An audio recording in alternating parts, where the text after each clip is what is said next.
Good morning, Board of Commissioners and to the citizens of Douglas County. Welcome to our November 4th Board of Commissioners Legislative Meeting. It is now 10:04, and thank you so much, our communications team, for moving us forward this morning and making sure that we are taking off on time. I would like to start by saying go Braves. Really excited about the Braves. This is a historic moment here in Douglas County. You can clap.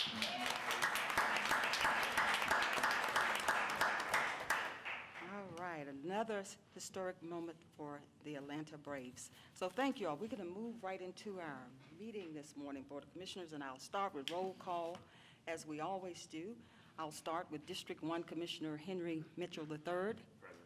District 2 Commissioner and Vice Chairman Kelly Robertson. Present. District 3 Commissioner Tarenia Carthen. Present. District 4 Commissioner Ann Jones-Guider. Present. Ramona Jackson-Jones, Chairman, present. Board of Commissioners, we do have a quorum. We're going to start this morning. Certainly, we'll kick off with our invocation, and we're just honored again to have our pastor, Kevin McCoy, here from First Baptist Church of Lithia Springs. Pastor McCoy, thank you for being here this morning and blessing Douglas County. Board of Commissioners, after the invocation, I ask that we all remain standing, and including the audience, for the Pledge of Allegiance once the prayer is rendered.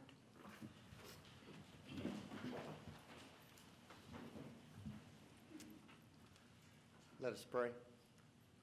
Lord, what a privilege it is to come to you this morning, and I praise you, Lord, that everything we need for life and godliness is found in Jesus. For myself, for my community leaders today, Lord, I ask that we might be granted your wisdom.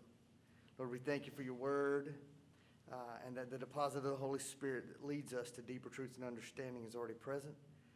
God, for that wisdom, we pray that it would be wisdom from heaven, that is, as your word says, pure, peace-loving, considerate, submissive, filled with mercy, good fruit, impartial, and sincere. Father, this morning I pray especially for these brothers and sisters in Christ who are in this place of leadership and authority in our community, and I ask that they would be filled with your wisdom. Remove every obstacle that stands in the way of the working of your word and your Holy Spirit in our hearts. Father, may we better comprehend your word and gain wisdom and understanding today. In Jesus' mighty name, put to death every deceptive philosophy based on the principles of this world that might have taken root in our hearts today. May we all be encouraged in heart by your Spirit, unified in our love for you, so that we might enter into a greater understanding of the mystery of Jesus. Today I confess that in Jesus alone are hidden all the treasures of wisdom and knowledge. And knowing you, Lord, we truly know what is best. May our hearts truly be set on a journey with you beginning in this meeting today. We ask us, take us deeper, Lord. In your name we pray. Amen. Amen. I pledge allegiance to the flag of the United States of America and to the republic for which it stands, one nation, under God, indivisible, with liberty and justice for all.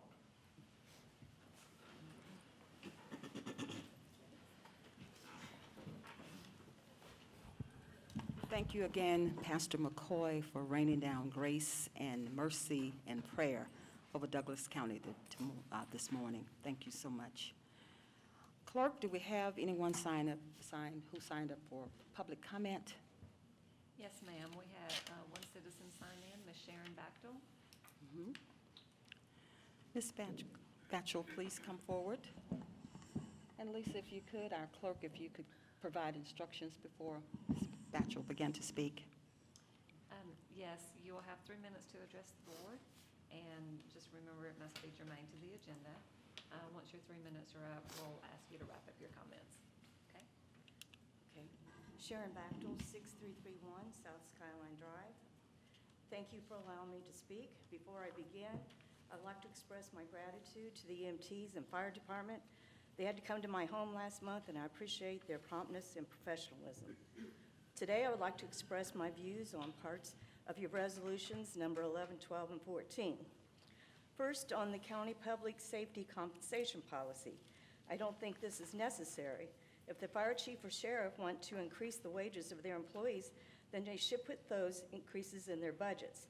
That should start immediately, not in 1 or 2 years. When some members of this BOC wanted their aides to have a livable wage, you had no problem adding $150,000 to the budget. I definitely think firemen and sheriff deputies should be paid more than aides. The citizens have stated that they want public safety prioritized. If that means increasing the budget of the fire and sheriff departments, you should do it. It is up to you to cut wasteful spending in order to provide these increases. In resolution number 12, I disagree with the chair of standing committee shall be appointed by a vote of consensus of the entire BOC. What happens if one commissioner gets voted as a chair for all of the committees? Is that fair? I believe each commissioner should be required to chair at least one committee and serve as vice chair on another committee. I felt underrepresented this year because I did not see my commissioner on any committees. There are 6 standing committees, so the chairman, of course, would have to serve as chair and vice on 4 committees, plus attend all the other meetings. The chairs and vice chairs should be adopted or appointed by the chairman of the BOC. That's why she gets paid the big bucks. If they serve 2 years on one committee, the first year should be as vice chair, and then second year move to chair position. Otherwise, after 1 year as chair, they should move to another committee. This would give the commissioners more exposure to other departments and their problems. I also chuckled a little bit on the requirement that agendas have to be published 48 hours in advance. Last, I would like to talk about number 14, the county travel policy. First, I would like to ask why bother? You do not follow the policy. For example, on page 5, under meals, you have limits on each meal. I saw your food receipts from the training at Calorie Gardens, and some of you went over the allowable expense. Another example is on page 11, non-allowable expenses, tips. I have seen tips charged to the county many times, not only on food receipts, but also on Uber receipts. On page 7, where it says rail and bus fare, Uber and taxi should be added. I would like to speak about the use of county vehicles. That's on page 7. County vehicles should only leave this county when they are being used for county business. They should not be used to travel to other jobs or their homes in another county.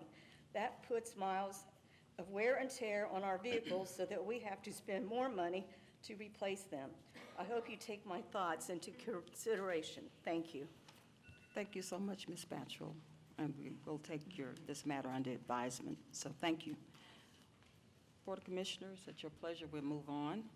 Certainly, we have the approval of the minutes this morning. We have the approval of the commission meeting minutes of October 19, 2021, the work session minutes of October 18, 2021, the executive session minutes of October 18, 2021, constitutional officers, elected officials, retreat minutes of October 8, 2021, and the special call meeting of October 26, 2021. Are there any additions, deletions, or corrections that need to be made, Board? No, ma'am. Being none, the minutes stand approved. Board of Commissioners, we have 2 proclamations this morning. We'll start with tab number 6. And Board, after each proclamation is read and voted on, we will take photographs with our residents here in Douglas County as they come forth. We have tab number 6, proclaiming the week of November 7th through 13, 2021 as Care and Kindness Week in Douglas County. We have Mrs. Patricia Watley here. How are you doing, Ms. Watley? Great, come on up. Thank you for being here this morning. Thank you so much for having us here this morning. We appreciate it. It's wonderful. Don't get to see you but about once a year here, but we keep coming back. It's going to stick. Thank you all again for allowing us to do this and for signing our proclamation. I would like to read it, and I would like to ask the 2 ladies that are with me. We have Cher Harris and we have Pat Garner. They are both members of the Pilot Club of Sweetwater, and we've been here since 2008. Prior to that, we were the Douglas County Pilot Club. So we've been around about 30 years altogether, but I'm proud to have them with us today. Want to come Y'all wanna stand with her with me as Care we and read Kindness? this? That would be great. Thank you.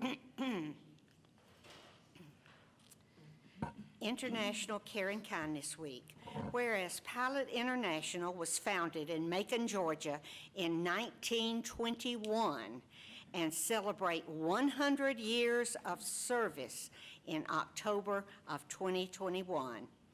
Whereas this nonprofit community service organization's mission is to serve Pilot International's humanitarian efforts through charitable, educational, and research programs in communities throughout the world.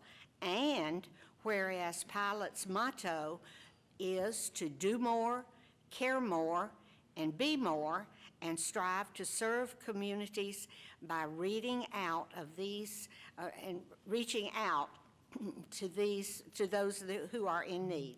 Sorry.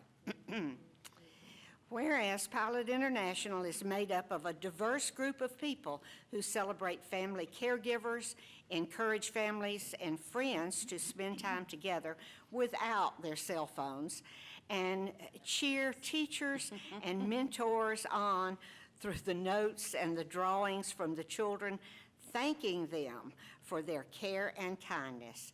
And whereas Pilot International has been true to its mission to serve communities throughout the world for 100 years and has served Douglas County since April 23rd, 2008.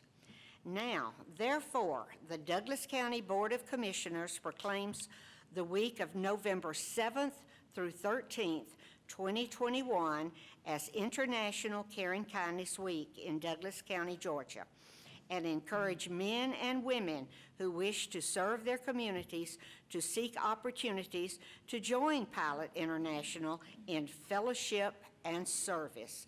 So proclaimed on the 4th day of November 2021. And this is signed by our chairman and all of the commissioners, and we appreciate it so much. Thank you.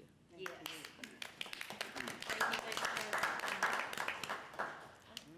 Thank you so much, Ms. Wiley.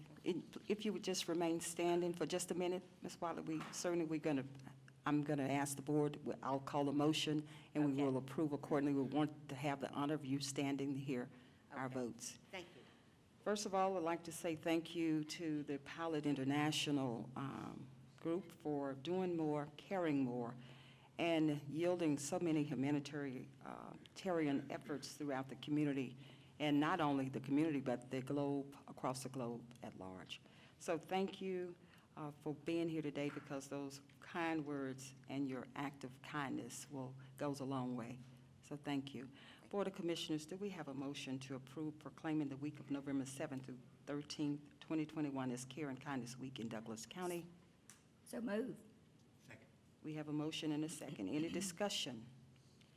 We have a motion and a second. Board of Commissioners, if there's no discussion, please prepare to cast your votes.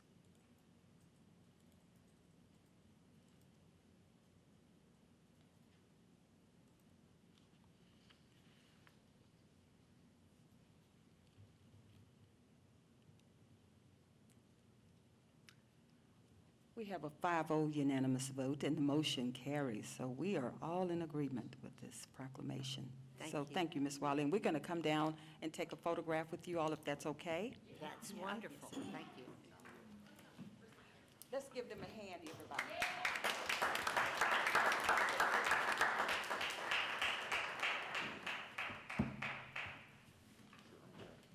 Move this out of the room.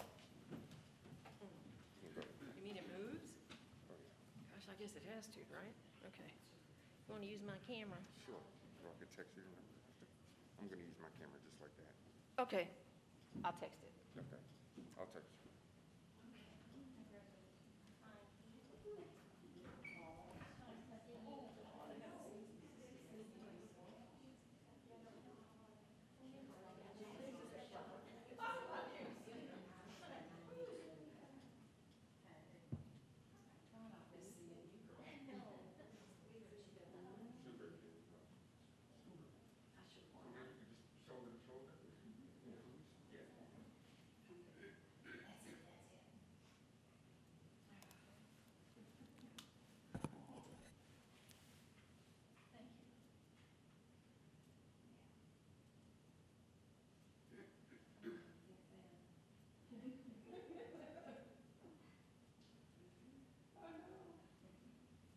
Thank you.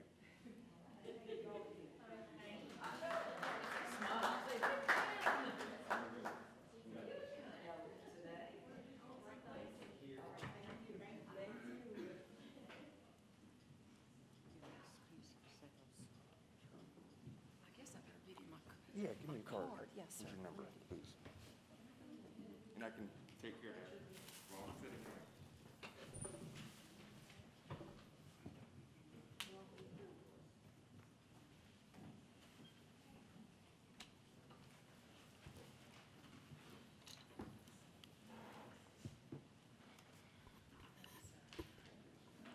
Again, thank you so much, Ms. Wiley, for being here this morning to certainly bring before the Board of Commissioners your request for a proclamation of Care and Kindness Week. Board of Commissioners, we're going to move on to tab number 7. Tab number 7 is proclaiming November 7th, 2021 as A.D. West Dance Company Day in Douglas County, and our own Commissioner Carthen will read the proclamation, and we will vote accordingly. And then I will request our Communications Director to please take a photograph with our Commissioner Carthen in the middle, holding the proclamation, and then with the Board of Commissioners surrounding her. Commissioner Carthen, you have the floor. Thank you, Madam Chair. 80 West Dance Company Day, November 7th, 2021. Whereas 80 West Dance Company is the first Black-owned dance studio in Douglas County, founded 26 years ago by Angie West, a resident of Douglas County since 1979, a graduate of Alexander High School and an HBCU graduate from Savannah State University in Georgia. And whereas 80 West Dance Company owners Gerald and Angie West opened a Christian family-oriented dance studio to facilitate the art of dance in ballet, tap, jazz, lyrical, point, modern, contemporary, hip-hop, and clogging for ages 2 through 12th grade. And whereas the studio started off with weekly classes that were taught out of a local Head Start location and currently resides prominently in a studio space with 3 state-of-the-art dance rooms for classes to maintain their commitment of growth and ownership as a small business in Douglas County, employing an amazing and talented staff of 12 instructors. And whereas 80 West Dance Company has been recognized as Douglas County's most award-winning competitive dance studio, winning 9 national competitive championship titles, along with multiple Studio of Excellence awards presented by national dance organizations. And whereas 80 West Dance Company students have been accepted into summer intensive training programs at Alvin Ailey American Dance in New York, Debbie Allen Dance Academy in LA and Atlanta, Joffrey Ballet School in New York and Athens, Dance Theater of Harlem in New York, and the Governor's Honors Program in Georgia. And whereas 80 West Dance Company has sponsored the Cowboy Santa Scholarship in memory of the late Ken Smith to give an opportunity for students to receive 1 free month of tuition, along with a back-to-school supply drive, and participated in donating trophies to the Special Olympics within Douglas County. And whereas 80 West Dance Company has performed for numerous churches and community organizations in Douglas County and the Atlanta metro areas, including the Atlanta Hawks, as the studio's motto states, it is not just a dance class, but an experience to cherish, which has been evident in the relationships that have been fostered and sustained among dancers, parents, and staff, well beyond the enrolled dancers' graduation date from high school. And whereas 80 West Dance Company will continue to serve as a leading business in our community, as an employer and community partner for generations to come. Now, therefore, be it resolved on behalf of the Douglas County Board of Commissioners, November 7th, 2021 is proclaimed as 80 West Dance Company Day in Douglas County, Georgia. Thank you so much. Thank you so much, Commissioner Carthen, for reading the proclamation, and certainly on behalf of myself and the Board of Commissioners, we are very delighted to just recognize our AD West Dance Company today. Dancing is good for the soul. It is a tool for developing poise and grace. And as a former dancer, I commend you all for coming today. When I say AD West, I believe we have some members from AD West here today. If you could just come up, we want to recognize you. certainly come forward. That's certainly when we cast our vote this morning. We wanted your presence. Let's give them a hand.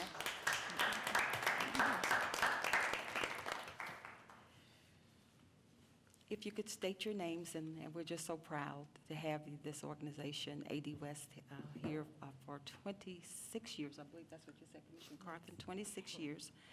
And I look forward to the upcoming event very soon, and I will be there. So if you could just state your names, and then this board will vote accordingly. I am Angie West, the founder and owner, and this is my daughter, Chandler West. Just so proud. Thank you. Board of Commissioners, you have heard the proclamation. Do we have a motion to approve? So moved. Second. We have a motion and a second. Any discussion, board? We have a motion and a second. Please prepare to cast your votes.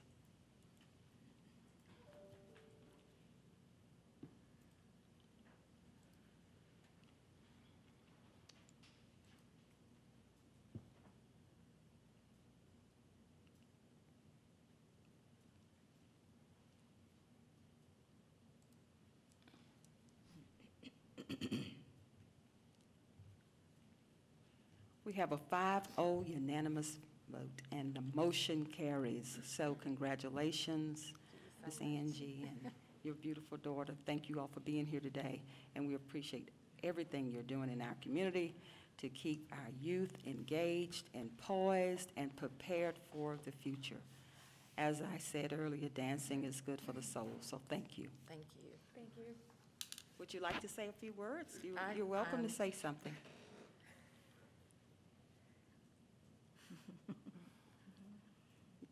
Sorrow, you got Yeah. this.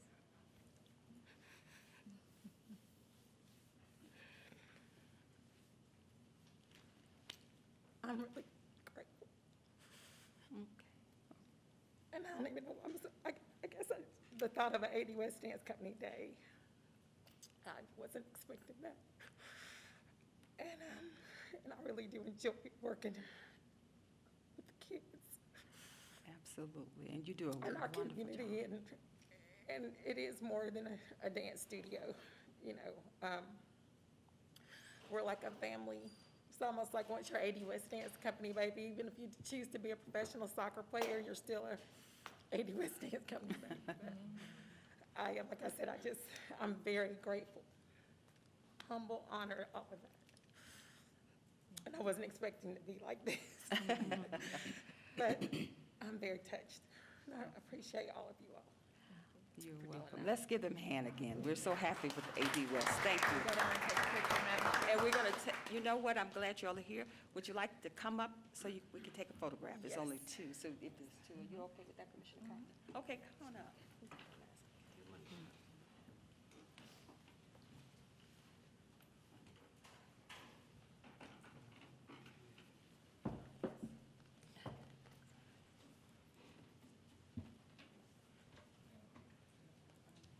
You can go on up. You like it?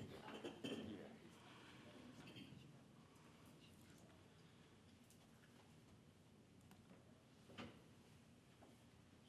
The steps, right?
All right, thank you again, AD West Dance Company, and we're so delighted to celebrate a special day here in Douglas County on behalf of AD West Dance Company.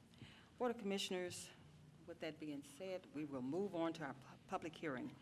We have a public hearing, and it's tab number 8, public hearing to seek public comment regarding the Douglas County redevelopment plan and a resolution which proposes adoption of the Douglas County redevelopment plan and creation of tax allocation District 1, which is the Lee Road Extension Project.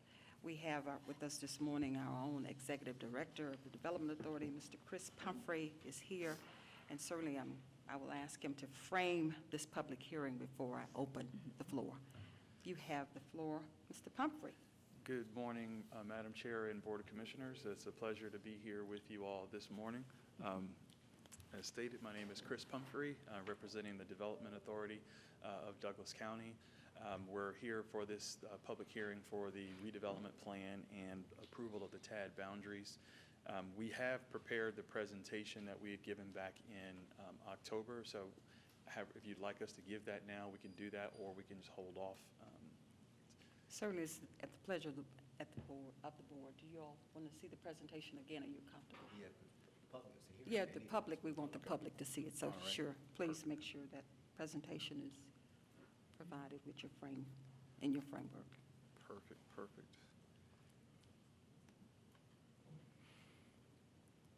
So we've got the presentation here. Gary Mongen is our consultant running the feasibility analysis for the redevelopment plan and the TAD area, and so I'm going to turn it over to Gary and allow him to give a brief presentation to you all.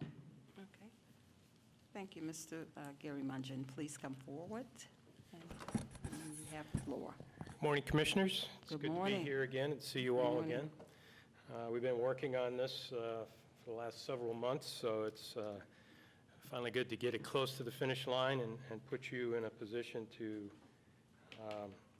make a decision on this. As you know, for some reason this isn't showing up. Okay. Back in 2018, you started a planning process regarding Lee Road, which led to some recommendations to establish this part of the county as a major mixed-use node for economic development and residential and recreational purposes. So as an outgrowth of that plan, the county proceeded to authorize creation of a tax allocation district. The county approved redevelopment powers by referendum a couple of years ago. And basically, the purpose of this redevelopment plan and the tax allocation district is to give you financial tools to implement the county's goals for this area. However that implementation turns out, this tool will enable you to make that process easier and to provide revenues to supplement the costs that are going to be necessary for public infrastructure and private investment in that area. So basically, this plan is entirely consistent with your comprehensive plan and your goals as expressed in the Lee Road Corridor Study. Our job was twofold. One, we needed to come up with a justification, a rationale as to why this part of Douglas County is a redevelopment area. So we started with that and basically did an analysis of various geographies in the unincorporated part of the county, kind of using the intersection of Fairburn and Lee Roads as the focal point for this analysis, and ultimately came up with the boundaries shown on this map, which includes close to 2,600 properties. It's over 1,900 acres in terms of tax parcels. There's about 6,400 residents and 2,300 households that live in that area. And basically, it's a part of the county that has not experienced a lot of growth in the last several years. It's growing slower than the county average, and it qualifies under the Redevelopment Powers Law in several criteria based on value, property values, the the income levels of the population, et cetera, et cetera. So we believe that this area clearly qualifies under the statute, the Redevelopment Powers Law, which is different from the Urban Redevelopment Act. And typically, people who question whether tax allocation districts are appropriate, they quote sections of the Urban Redevelopment Act, which are clearly more focused to downtown redevelopment and clearing of slums and blight and things of that nature, which is a different definition than the Redevelopment Powers Law. This gives you more context to where that redevelopment area is. Basically, it includes a little area goes from a little point south of I-20 down the Lee Road corridor and down to Fairburn Road and slightly beyond. Once the redevelopment area was drawn, then we focused on the boundaries of a tax allocation district. This map kind of identifies the area that was ultimately selected with the assistance of the TAD Advisory Committee and several comments. And basically this area, the main focal point of this area is to accommodate the extension of Lee Road and the development of that large undeveloped portion from where the Lee Road extension stops to the point where it would connect with Bomar Road. And we also included frontage north and south of Fairburn Road and the Lee Road corridor and a few parcels north, just to basically provide opportunities for to use both TAD resources on public infrastructure, road improvements, et cetera, to provide, to include the geography that would be around basically the Silver project and the extension parcels opened up by the extension of Lee Road, and additional value that would potentially occur, redevelopment that would occur on Lee and Fairburn roads as a result of this investment. So these boundaries would qualify tax increment generated anywhere within the TAD to be spent anywhere within the TAD. Basically, this area contains about 36% of those 1,900 acres in the redevelopment area. And 77% of the TAD acreage has a future land use classification as either community or village center, urban residential, mixed use, et cetera. So this is the part of the Lee Road corridor and the Fairburn Road corridor that your comprehensive plan calls for being higher density mixed use. As a requirement of the law, we need to include potential projects that could be developed within the tax allocation district. A redevelopment plan has many aspects of a business plan. It's not a legislative document in terms of planning or zoning ordinances. It's a business plan document, and we have tried to forecast a future redevelopment that might occur in this area using the preliminary concepts for Project Silver plus other things that, other ideas that we know about, future projects, aspirational projects, et cetera. We believe that the TAD has the potential to eventually include about 1.9 million square feet of development.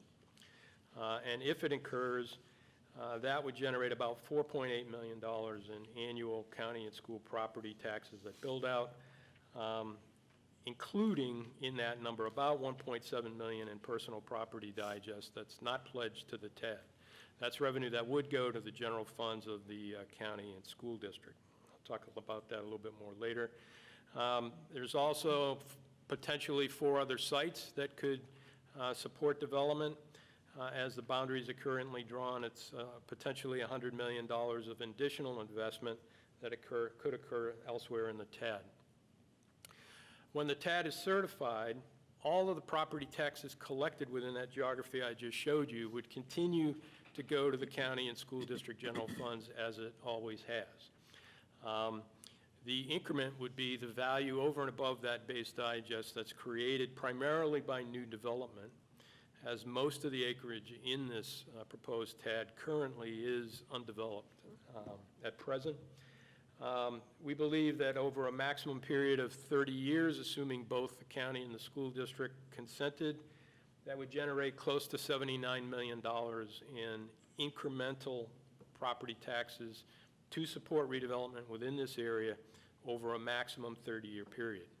The likelihood is that TAD would be probably in effect less than that. It's all dependent on decisions that you all make in the future in terms of projects you choose to support, how they are financed, et cetera. That revenue stream, we've estimated using conventional financing sources, different ways to fund redevelopment projects, could create the equivalent of about $29 million. Think of that as $29 billion for construction costs, capital costs, et cetera. And that's basically what this, just adopting this plan, implementing those projects, potentially what might be available in terms of funding support for the types of public and private improvements you want to make to this area. Potential uses of TAD proceeds, that's a requirement of the redevelopment plan. The plan does not, the law does not state that the specific uses that you designate when you approve the plan have to be spent exactly in that manner and in those dollar amounts. This is more an expression of priority in terms of your policy priorities for how tax increment would be spent in this district.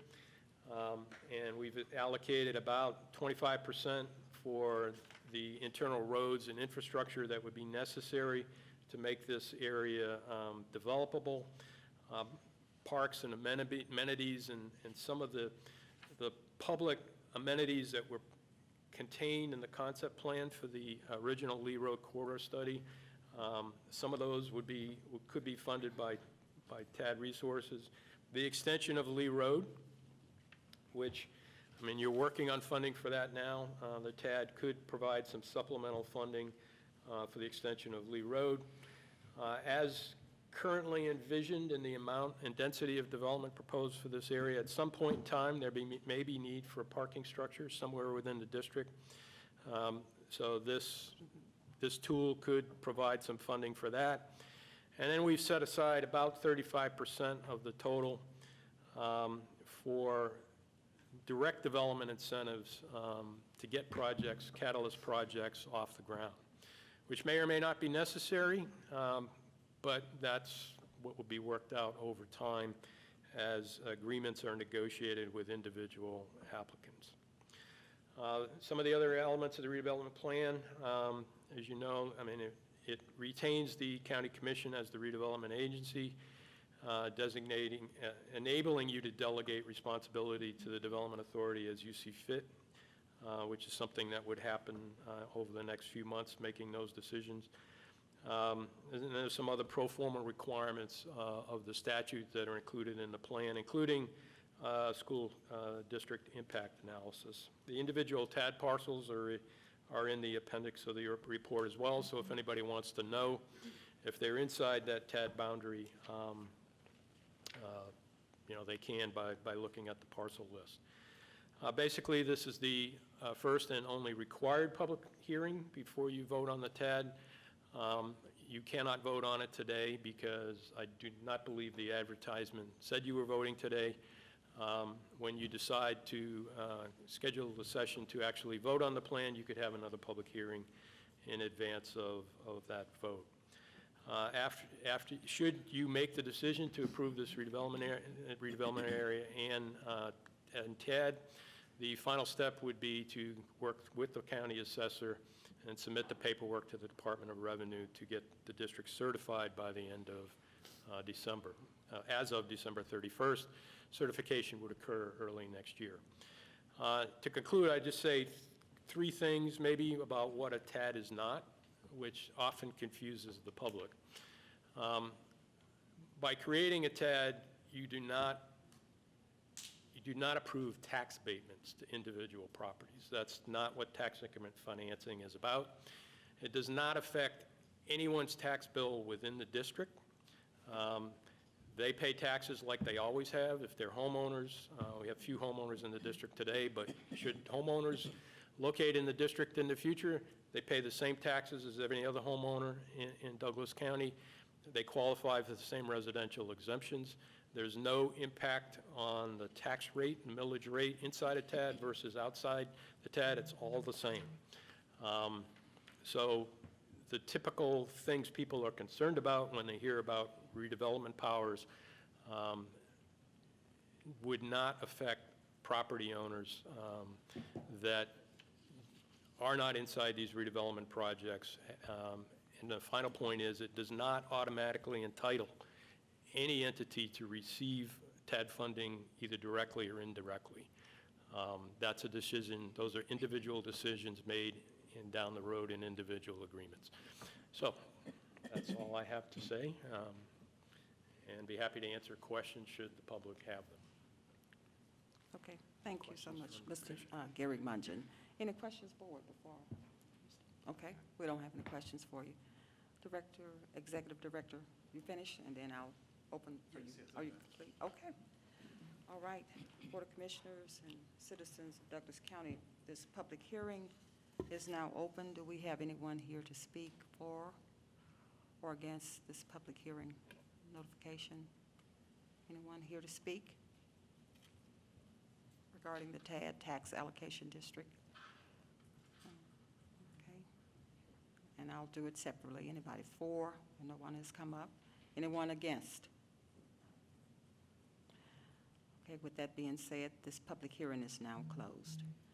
All right, Board of Commissioners, certainly this is an opportunity for you. If you have something, some questions, you can certainly go start now. Vice Chairman Robinson, you have the floor. Thank you, Madam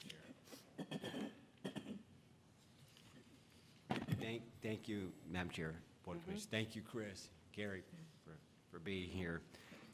Obviously, this has been a process.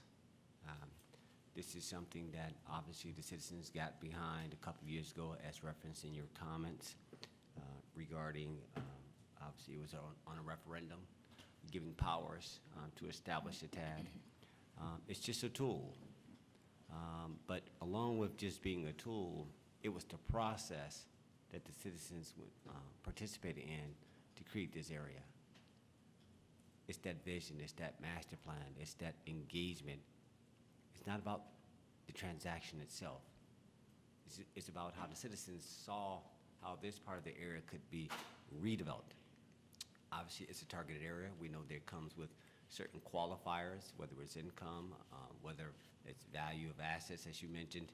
And so this is something that, like, okay, how will we redevelop this area? And this is not the only area in Douglas County that could use some help.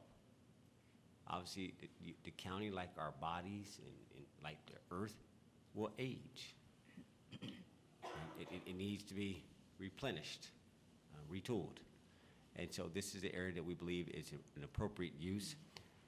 I'm encouraged by that. I hope that the Board of Commissioners goes ahead and makes a decision ultimately regarding this. And I'm going to bring a point of clarity of something that was said that sounds like a conflict for whether we're having a hearing to vote or not here, because that should be cleared up before we got here. I'm thinking we were voting. But, well, since I'm in this, County Clerk, can you and Chris Pumphrey reconcile for us? I'm thinking that we're voting, we're going to have the public hearing, and then we're voting to adopt this. It sounds like there's an extra step. There was something about notification. Can y'all clarify that for us, please? Yeah, so what we decided when we first made the presentation back in October was that the law requires you to have one public hearing before having a vote. We decided to just go ahead and have two, just in case, just to make sure we kind of covered our bases in the event that we did have input and feedback. And so the goal was to have a public hearing for today and then have a second public hearing, but on that second one notifying with the intent to have a vote on the public hearing. We just did not put the intent to vote in the advertisement for the public hearing for today.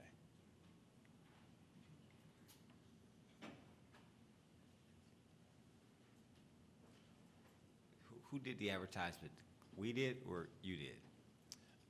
Yeah, I coordinated with the clerk, and the county did the advertisement. Okay. All right. And again, I wanted to clarify, because again, one more time, I'm under the impression that we're voting. All right, so let that aside. You guys have clarified it.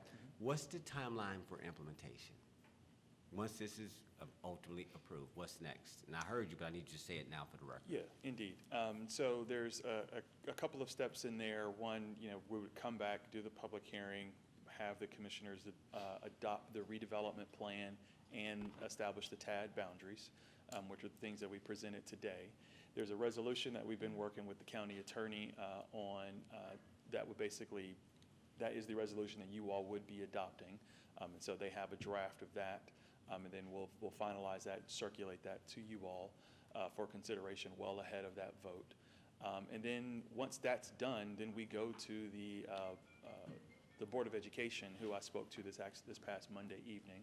And the Board of Education in December would look to provide their consent to the TAD. And so that, once we get that done, and as Gary mentioned, we'll work with the Chief Assessor in ensuring all of the parcels and everything is all ratified, and send that over to the state, all prior to December 31st. December 31st, got it. All right, then my last and third is something that Gary mentioned, that unlike other, it's like you mentioned, a business plan. And so now we get into pro formas, and we get into forecasting. And so I did hear that within the appendix, I think it clarified that it's actually a pro forma. My question is, has our financial advisor been involved in this process? Yes. And we had a separate call with him last week, Tuesday, just to see if he had any questions or concerns, and he said he didn't have any issues with what we presented. Before. And since we're not voting, then I guess I'm okay right now, so I would have went a little bit harder. So since we're not voting, we're good. I get a chance to go back. Madam Chair, that's sufficient time. Thank you. I yield. Okay, thank you so much. Thank you again, Executive Director. Commissioner Guider, you have the floor. Yes, ma'am. Hey, Chris. Good morning. For the public, would you explain, once the values are frozen within this TAD district, what about improvements on the property? Does it go toward paying off bonds, the 79,000 bonds, $79 million bonds? What exactly happens to the assessment of the improvements? Yeah, so, and I'll ask Gary to help me on this just to make sure, but what happens, the values as of December 31st, 2021, basically are Frozen. Yeah, frozen per se. Any increases above that number goes into the TAD district. And so there's a fund that's for the TAD district, and that there's a fund. At the point in time that bonds are issued, in that, all of the proceeds, all of the increment, the value above December 31st, 2021, all the value above that goes into the TAD fund. And those are the taxes that are utilized in order to pay off any bonds that are issued. The values that Gary mentioned, I think roughly $78 million, you can only bond really up to 30 million of that number. So it's not 78 million, it's about 30 million is the approximate number that you could bond if that indeed are the true projections for the TAD district. So does that bond amount go up during the 30-year period, or could the bonds be paid off early? Indeed, I would say yes, they can. You want to come up and...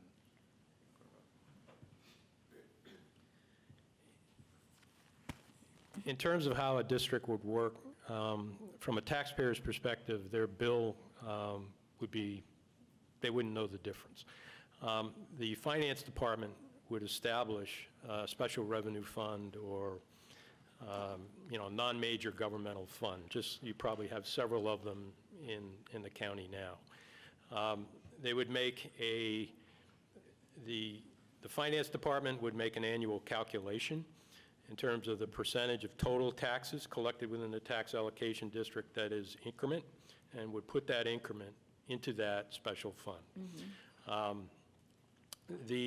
How those funds would be used is really decisions to be made in the future, and that's where your financial advisor would become involved, and how specific uses are financed, and how long they're financed, and what happens when the financing term ends, and what happens to the fund when all the debt service obligations are expired. Those are decisions for future county commissions to make. Typically, in a district like this, where all the increment is going to be generated by development as it does not exist today, the probability is that an initial bond issue, assuming, next year or 2024, there's a decision to issue bonds, it's probably only going to be for a fraction of that $30 million value. There are opportunities down the road. There could be a bond issue 2, bond issue 3, bond issue 4 for different purposes. As opportunities arise, the authority, the commission can make those negotiations and make those decisions down the road. The other way projects typically get supported is through reimbursement agreements.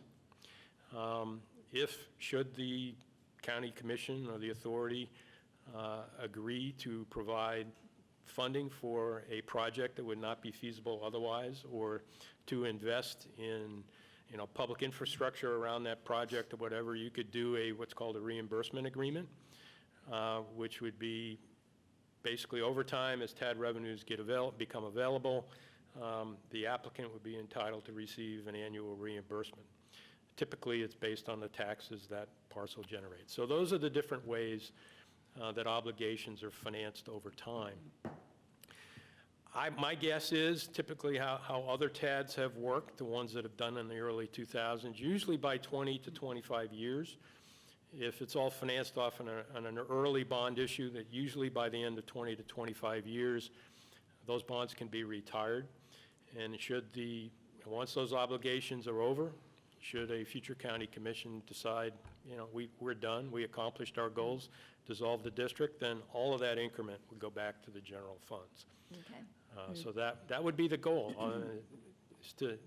let's get this done and retire whatever obligations we have as soon as possible. So 25% is going to be allocated to the construction of the infrastructure.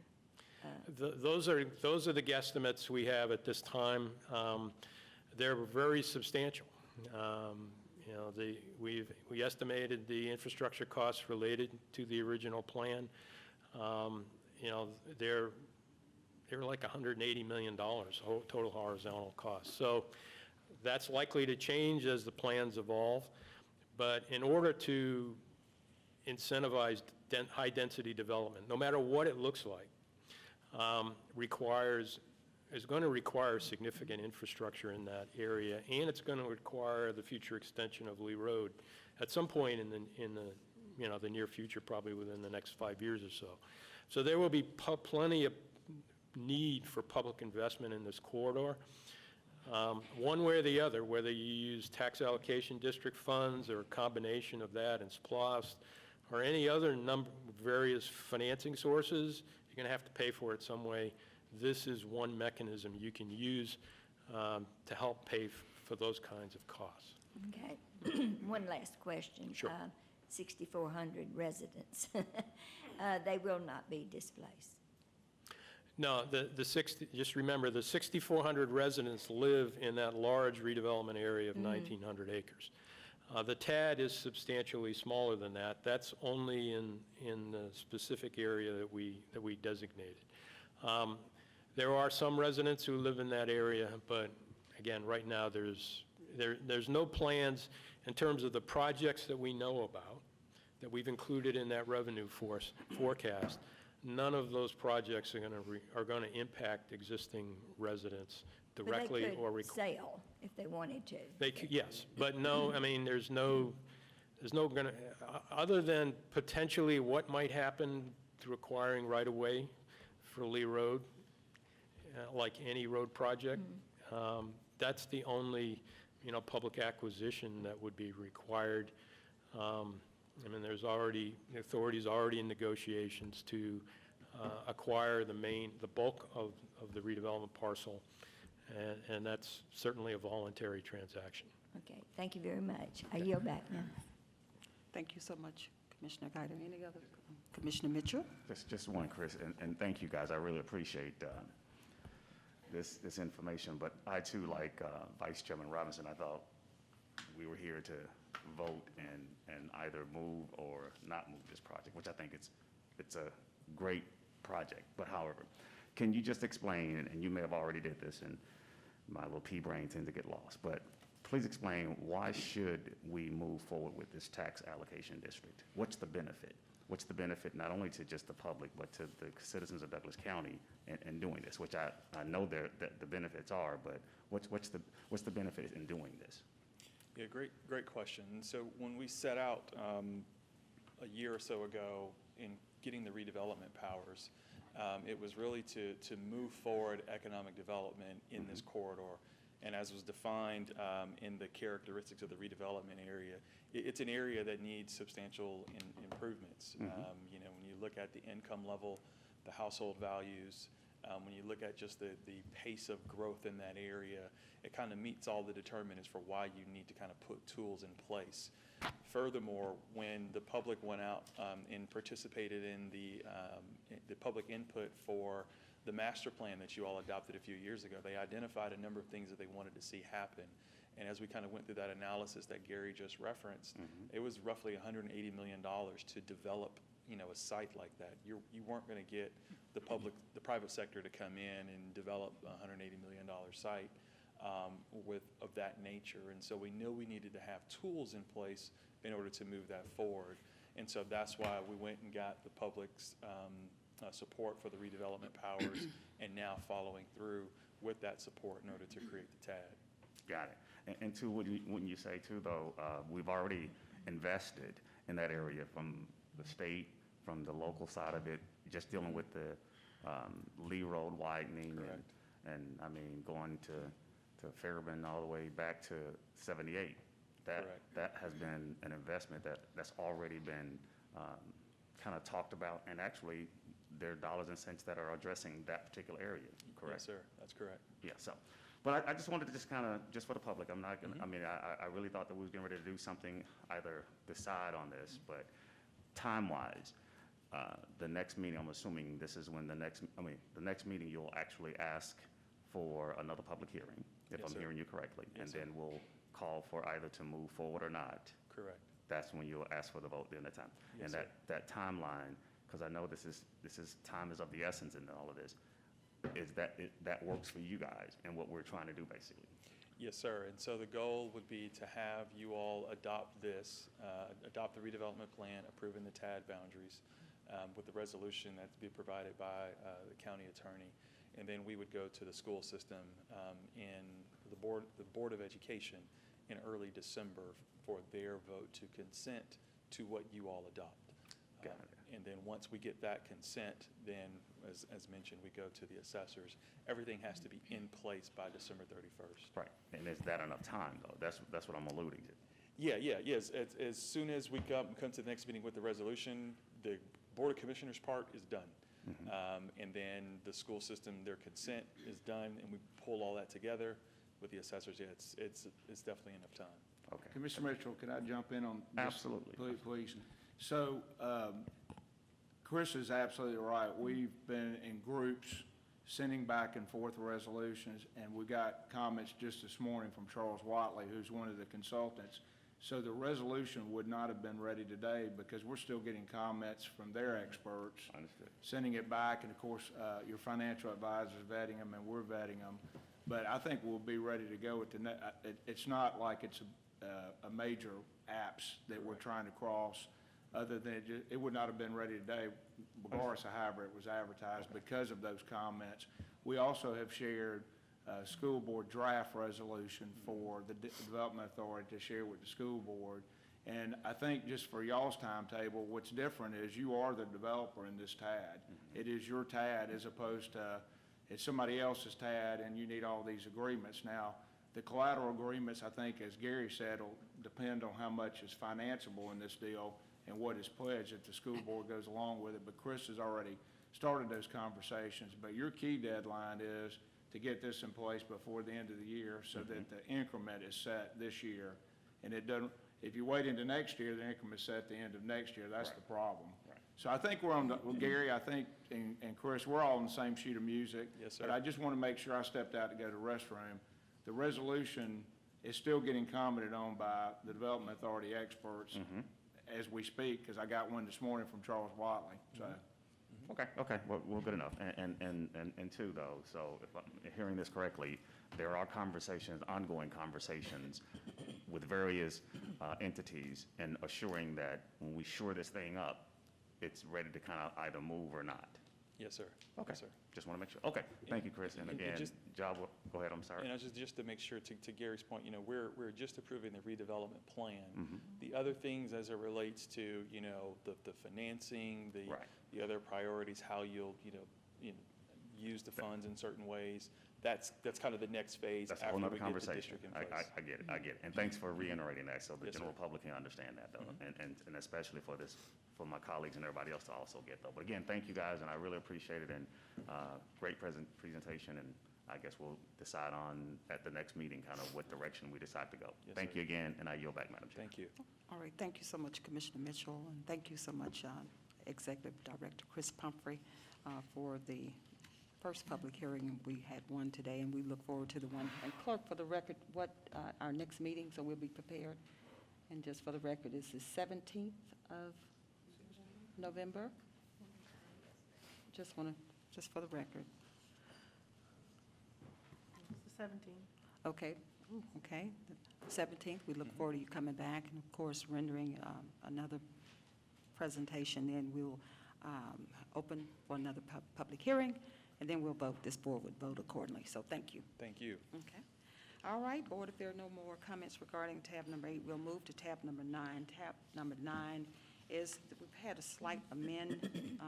I have a different, it's similar to what's printed, and I'm going to read as what I have amended here. It says cancellation of contract with Sherrod and Bernard, PC, as county attorney, and approval of contract to Sherrod and Bernard, PC, as special legal counsel in the annual amount of $318,000, and untable the Thompson Hine LLP contract that was tabled from 10/19/2021, which is October 19, 2021, and approval of contract to Thompson Hine LLP for legal services as recommended by the Special Selection Committee in the annual budget amount of $818,000 pending contract finalization by Denton's US LLP law firm, respectfully.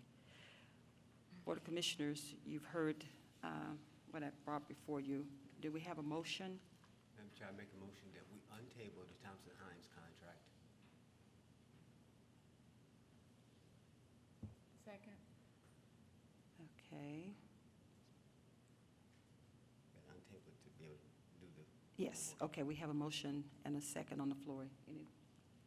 Oh, you can't hear me? Oh, you couldn't hear me? Yeah. Oh, sorry about that. I apologize. I make a motion to untable the Thompson and Hines motion that was tabled on 10/19/2021. Commissioner Carson? Second. Okay. We have a motion and a second, board, to untable. Please, we'll just take manual votes, okay? Please, all in favor, please indicate by raising your right hand to untable. We have a 5-0 unanimous vote to untable, and the motion carries. All right, I will, so do I need to read it again, or? Yeah, read it Okay. again.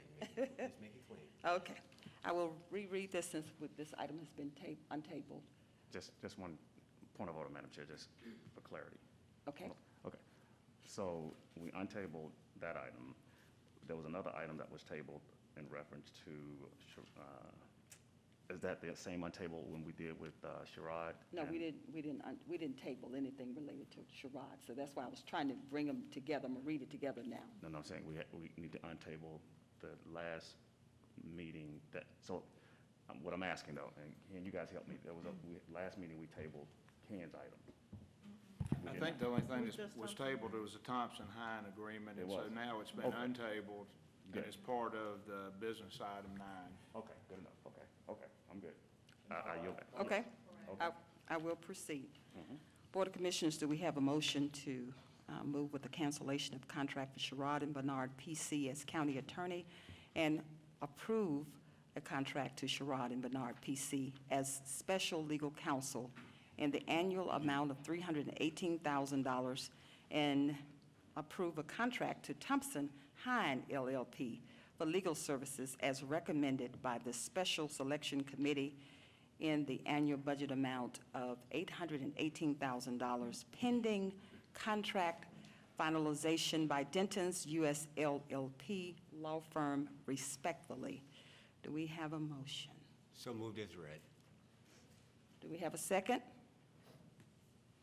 Second. Okay, we have a motion and a second. Any discussion, board? Yes, Madam Chair, can you kind of reread that again? I think you said cancel, C-A-N-C-E-L, I guess, versus council, unless we just, with your mask, we may have heard it wrong. Can we verify that again? What, the first sentence I read, or? Well, you probably want to read it again, just so legal can make sure they got the right, what was stated versus, I know these masks kind of Okay, I'll say remove it the differently, mask. though.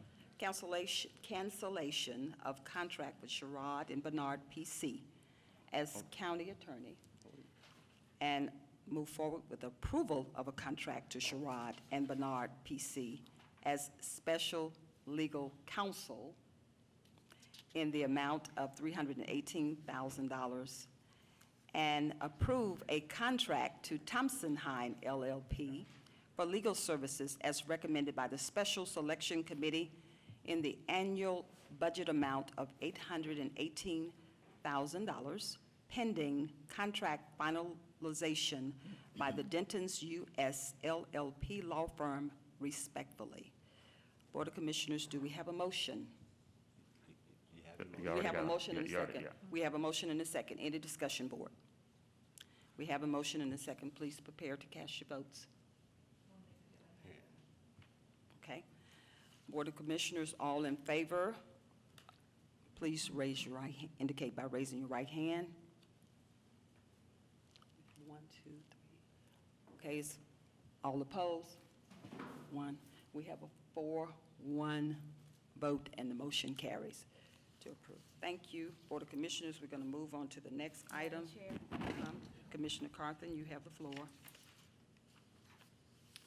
We heard from my constituent this morning in regards to our firemen, our EMT, our safety employees who are in need of what I would call just normal pay.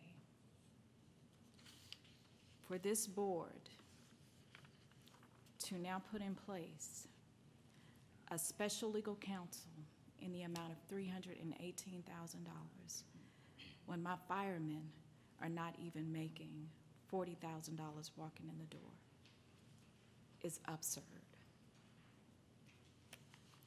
Attorney Bernard was making $253,000. We have now taken him to $318,000 for special legal counsel.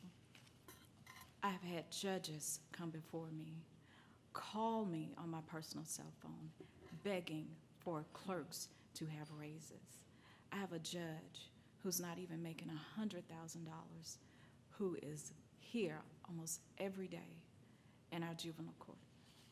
To sit up here and use the taxpayers' money like this is absurd, and I want to make it known.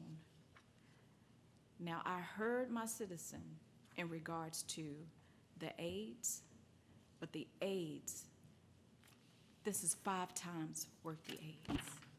And my aide has a master's degree and is now sitting for the LSAT to become legal counsel for Douglas County or any county that she so chooses. So I support that. And my aide is working hard to make sure that when you email me, anybody emails me, that they get an answer and they get response. I go to bat for what I know is right, but this ain't right. And I want to put it on record that for us to pay $318,000 when we don't even have people in this county making $30,000 is utterly ridiculous. And I refuse to use taxpayer money in such a manner, especially when we got a report from Denton's stating that the current council's contract was unethical and unenforceable. for this board to still want to deal with a firm in that manner, it's unbelievable. And I hope every taxpayer in the county emails each of us regarding your vote today. With that, I yield. Thank you so much, Commissioner Carthen. We have a 4-1 vote, and the motion carries. And we're going to move on to tab number 10, business items. Tab number 10 is approval of a procurement policy. Board of Commissioners, you've had an opportunity to review your policies, and certainly I'm going to yield to you, Vice Chairman, to lead us with this particular procurement policy before we take a vote. You have the floor. Thank you, Madam Vice Chair. Chairman. Again, this is part of our Legislative Reform Act that the Board of Commissioners has taken up. We decided to break these apart individually, to acknowledge each one of them may have a nuance to it. So first one up is, this is procurement. Is Director Evers out there, Madam Chair? Yes, she is. Director- Director Evers, would you please come Need your forward? support, please.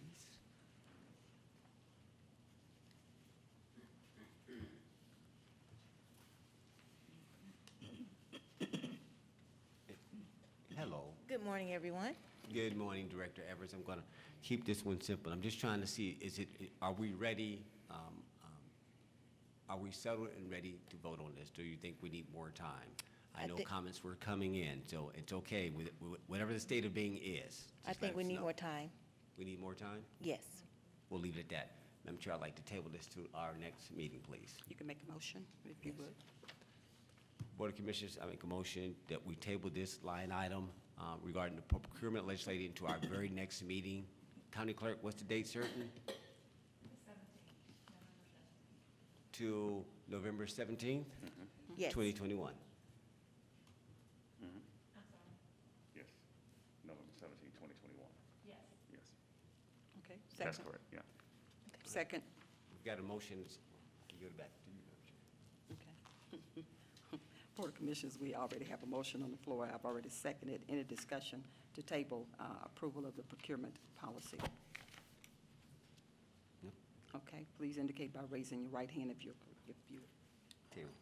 We can vote electronically. Because we tabled. Okay. Please, if you raise your right hand if you're in agreement. Okay, I'm sorry. Okay, we have 5-0 vote, and the motion carries to table this item. Board of Commissioners, we're going to move on to the approval of a new county policy safety compensation policy. Certainly, this is part of our other legislative initiative from Commissioner Robinson. Commissioner Robinson. Thank you certainly gonna for read. this one, Madam Vice Chair. Chairman. This is an important one. And to the points that were alluded to earlier, something that should have been dealt with a long time ago. Obviously, for all of our, whether it's public safety or just our general citizens. I mean, there's citizens in this audience that should be compensated respectfully. And sometimes decisions, not sometimes, decisions are made within this county based on non-regulated ways. Let's just say we do it because we can. We do it because it's allowed. There's no formality. That's the historical culture. It's not an indictment of the moment.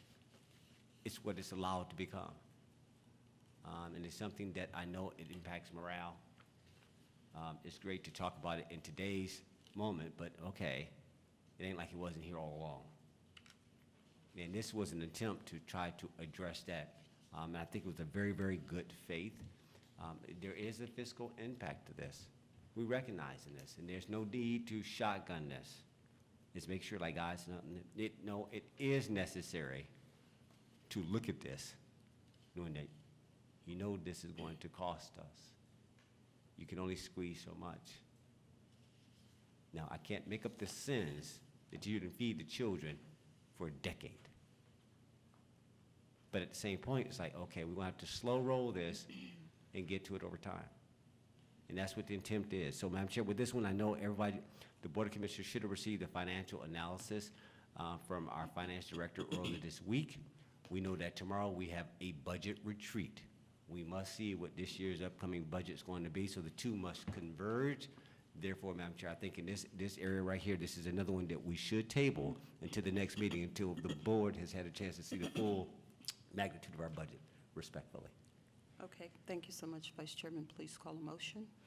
Madam Chair, I make a motion that we table this item into our next meeting, which is November 17, 2021.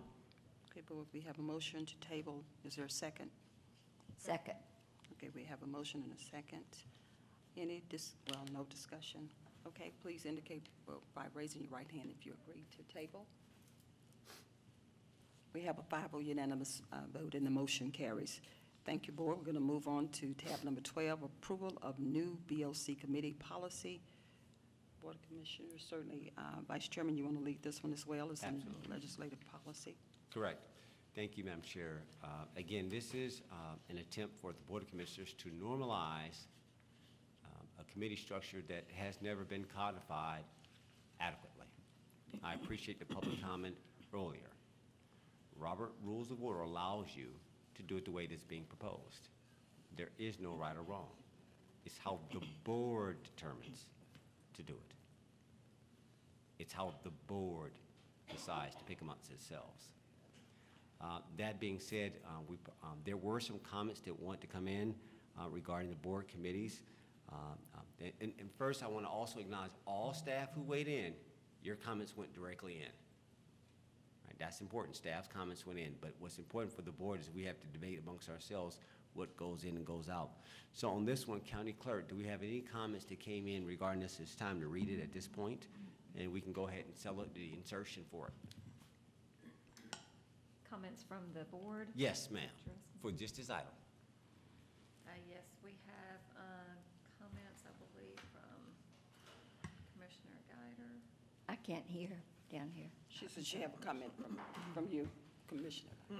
Sorry, just give me 1 second while I find it. That's fine. We're fine.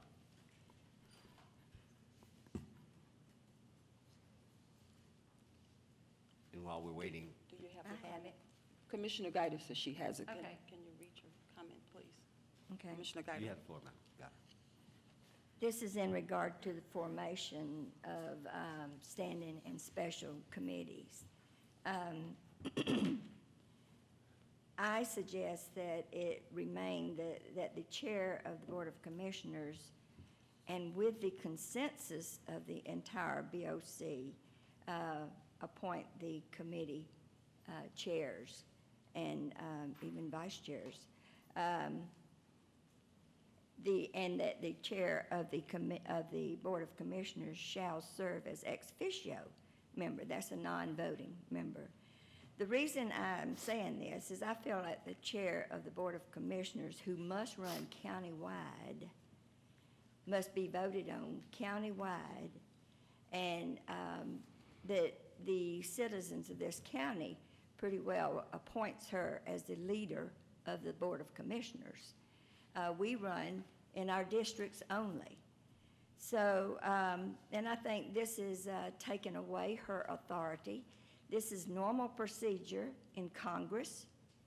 The Speaker of the House appoints the chair people, or appoints every person that serves on a chair committee. And the same way in the Senate. In our state legislature, the Speaker of the House appoints the committees, and so does the Lieutenant Governor in the Senate. This is standard procedure in government, but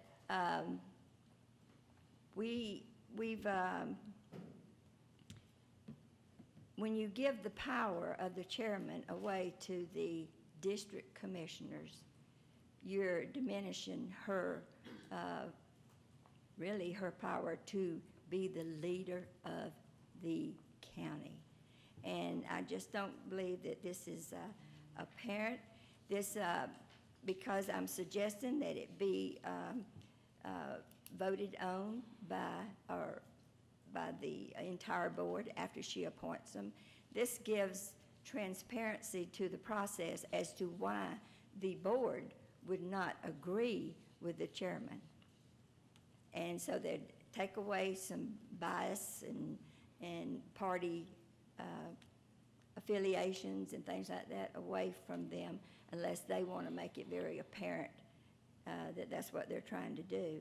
It just better serves the county to allow the chairman to appoint the committees, and then with the approval or disapproval of the entire board in the public's eye. And that is my stance on this. Thank you. Thank you, Madam Guider. Might continue, Madam Chair? You may continue. Right, with that being said, is there a motion, Madam Guider, that you'd like to have inserted regarding this as a statement? We'll call for a consensus to either change what we currently have or not. Yes, I make a motion that we insert that the chair, or replace, I guess, the fourth sentence, that the chair of the Board of Commissioners, and with the consensus of the entire BOC, would appoint the standing and special committees members, and the chair of the BOC shall serve as ex officio member of all committees. Okay. Board of Commissioners, you've heard the motion by Madam Guider that the board committee chair shall be picked by the board chair herself, and that she will also, for all committees, standing and select, and as well as she will serve as an ex officio member. You heard the motion. Is there a second? Second. All right, you got a motion and a second. Any discussion on adding this or replacing this text amendment in this current legislation? All right, no questions. We'll call by verbal vote. All in favor of making the change, raise your right hand. Somebody count that for us. Two. All against making changes to the current legislation that's being proposed? Give me a count. It's three. Three, okay, so the motion fails. The legislation stands as is. All right, any other thoughts on this legislation? Any other comments? I do have a couple of. Yes, sir. Commissioner Mitchell, you've been recognized for this. Thank you, sir. Okay, so, let me see here, somewhere, so is the committee in the government of Douglas County, Georgia is recommending body of one or more, just adding recommending to that portion. And that will be on the committees. Okay, so you have a recommendation. The very first paragraph. So text amendment, got it. Just a because that these committees are only recommending, there's a recommending body, basically. You see what I'm talking about? In the first paragraph. First? Yeah, first paragraph. Yep. Douglas County, Georgia is a recommending body of one or more. Okay. The other part was down where the standing committees, Vice Chairman, I thought you have finance, transportation, procurement, public safety, parks and rec, economic development, but I also thought we probably should include benefits, fire and EMS, programming and technology as those standing committees. Repeat those again for the record, sir. Okay, so the last part of that will be on the standing committees. Yes. In addition to what already is there, in addition to that would be benefits, fire and EMS, programming, and technology as standing committees.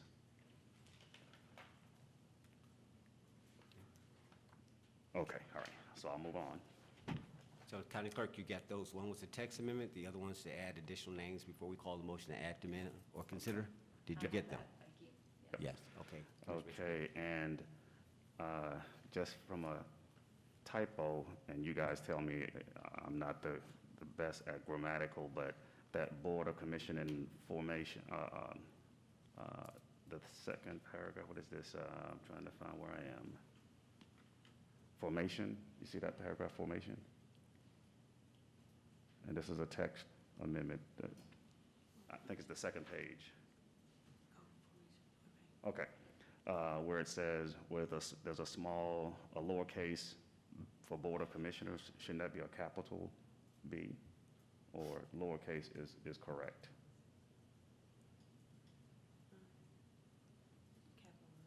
Okay, so that should be capitalized. So if you'll capitalize Board of Commissioners, the B. And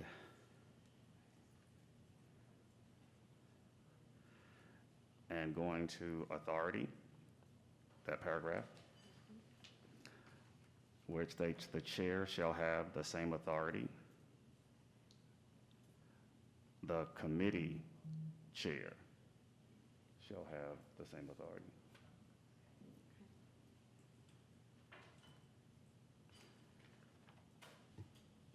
And, okay. And that authorities paragraph, I would like that where the last line in that paragraph, the chair will serve no more than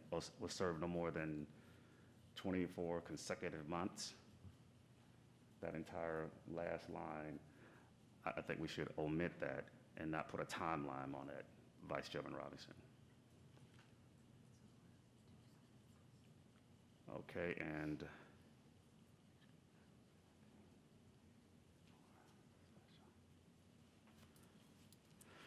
okay, I think that's fine. Committee. Okay, frequency. A standing committee meeting will be called. Just the text. For the standing committee meeting, a special committee meeting shall establish, and so on. And those are the only additions. I mean, I know it's just more of a grammatical text and all that, but those are the additions and/or changes I would like to see on that particular item, if we could. And I yield back, Vice Chairman Robinson. All right, thank you, Commissioner Mitchell from the first district. We're just going to go ahead and take each one of these. We know there may be other comments right behind this, but let's take these as is. County Clerk, do you have them so we can speak to each one, in or out? So, read the first one. I think it was a recommending text, a text to change the word recommending body. Yes, we will add recommending body. Understanding committees, we will add fire, EMS, technology, benefits, programming, and technology committees. Stay there. Right. So for the first one, for Yeah. recommending, if there's no opposition because it's just a text amendment, or is anybody is against putting that automatically in? Right, let it stand as is. Okay. So that one goes straight in. Go to your next one, County Clerk. Okay, the next one is to add standing committees, fire, EMS, technology, benefits, programming, and technology. On this one, I'd like for the board to agree to these, to add them because they are specific. So I'd like to make the motion to add the additional committees as stated, as recommended by Commissioner Mitchell. So moved. You got a first and a second. I didn't hear the second. I've got a Madam second. Chair. That was me. Madam Chair. She said so moved, Mm-hmm. Second. and we got a second. All right, any discussion on changing these names? All right, all in favor of changing or adding these additional committee names, please do so by raising your right hand, saying aye. Aye. Aye. 4-1. We have a What's the 4-1. count? 4-1. 4. And all opposed? For the record? Y'all get the count? All right, Yep, you got it. thank you. Go ahead, County Clerk, next one. May I make a comment, please? Well, we Let's could finish, Oh, well. just finish respectfully. On the formation. Okay, under the formation paragraph, we will capitalize where it says recommendations to the Board of Commissioners. We will capitalize Board and Commissioners. Text amendment adjustment, board has no problem with that, let that automatically go in. No need to vote. Next, Okay, the next one is under authority. We will add, in the first sentence where it says the Chair. the chair, we will add the committee chair. The word text. the text amendment, if anybody has any opposition, say so. If so, it just goes right in, just a clarity amendment. Okay. Okay. The next one we are changing would be to omit the sentence that says the chair will serve no more than 24 consecutive months or 2 years on a single committee.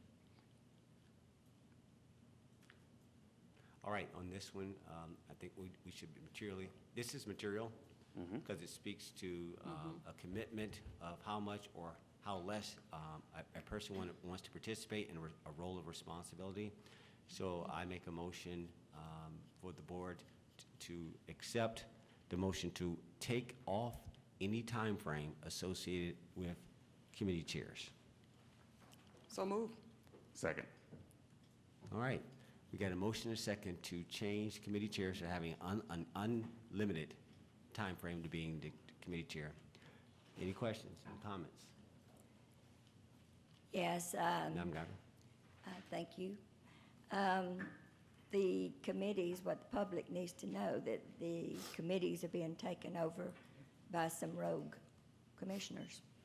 And they don't run for chairman, but they want to act as chairman. And so your vote for the chairman has been nullified through these actions that's being taken here today. And so I yield back. Any other comments? I have some, I would like my recommendations read into the. Okay, we got to finish this one. Okay, once we finish, Stay okay, here. that's fine, okay. Yeah. And to that point, I'll clarify committee structure for doing it for quite some time. Have perspective. And it's voluntary. It's participatory. They should require communication to see who's best interested. Empowerment goes both ways. We don't have an autocracy, which is something I rejected in coming through this system. It was only a single voice, a single authority, but this is democracy. Let's be clear. Equal voices, equal votes. The suggestion that there's any takeover, well, let's recall earlier this year where all the commissioners were taken off. But how'd that work out for it? I mean, what committee chairs are all sitting at this table? Who has a committee chair? Right? So let's not be convenient. Right? I mean, we got to go back to why we even have the chair herself having to be over all the committees. That was choice. The very thing you said, well, it was, the power was there. And it chose not to be as inclusive. I think this allows us to, what this does is forces simply communication. Just talk.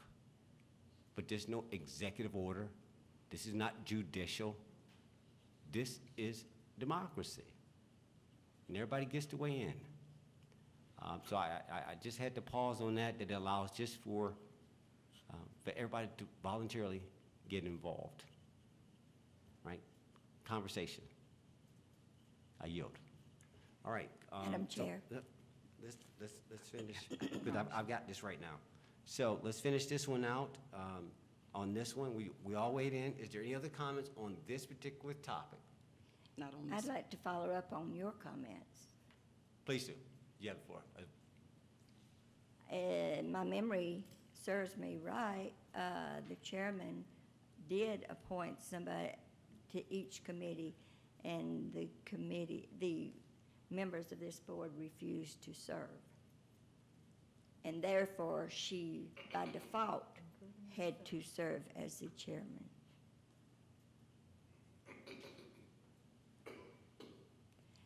I think this was in the planning all along. As I say, there's a rogue group of commissioners on this board that is trying to take over the county, the governments of the county, when there's a duly voted on chairman who should be leading this board. And we're going to regret this, I assure you, because you're allowing them to have power that they should not have.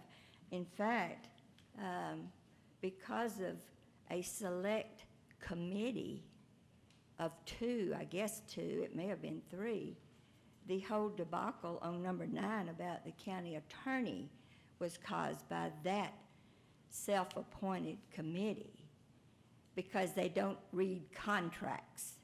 They claim to know all about contracts, but they don't read the contracts and about the notice of termination.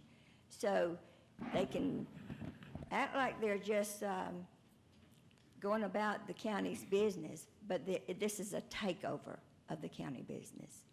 And so I think this was planned all along. But the chairman did try to appoint some some committee members. People denied taking it. They would not take it. So it was just an undermining of her leadership. So I yield back. Thank you, Madam Guider. We're going to keep this, kindness and in a fair way. Vice Chairman. Yes, ma'am. Commissioner Carthy, you have the floor. Thank you. Yes, ma'am. I would like to comment on the commissioner from the 4th District, who is very disrespectful. Ann Guider. Sir, I have the floor.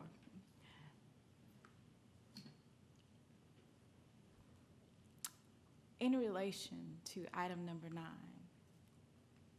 where there is, in fact, a third-party law firm who has given us not only oral, but written documentation of what we know to be, and the commissioner from the 4th District asked during said meeting, when we were giving the oral of the findings from Denton's, can we give severance pay? You cannot give severance pay to someone who is not an employee of the county. A legal firm, a lawyer, cannot give severance once they have been terminated. However, today, this board has determined that they will give severance pay for someone who has unethically and unenforceably given us a contract that if we did not uphold, they would sue us. These are their words.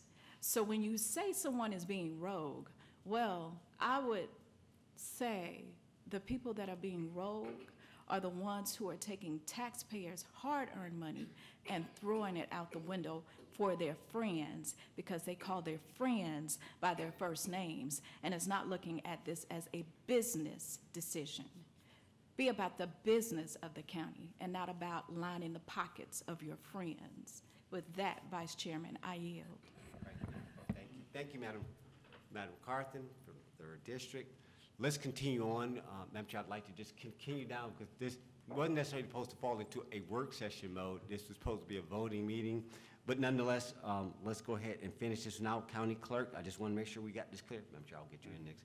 Have we cleared out, Commission? We need to go ahead and vote on this matter. Right. We got to vote on that was on Right, the we need chair, to vote. on the floor, the Vice Chairman Robinson. All right. So on the floor right now is a motion whether or not we should have what? To remove to strike that last line of durations. Yeah. All right. Okay. On the floor is a motion, I'll frame it this way. On the floor, there is a motion to remove duration for a committee chair. So moved. Vice Chairman Robinson, you already got a motion. We already and a have a second motion and a second. We just on that. need the Oh, vote. we're just waiting on the vote. All right. Thank you for clarifying. All right, guys, all in favor of removing this limitation, raise your right hand. All in favor? It's a 3. 3-2. Well, no, it's a 3. You got to call it first. You got All right, three so for how it. many were in favor of removing limitations on the chairmanship of a committee? You got 3 so far, Vice Chairman. All right, so you got 3 in favor? Yep. All right. All that are against?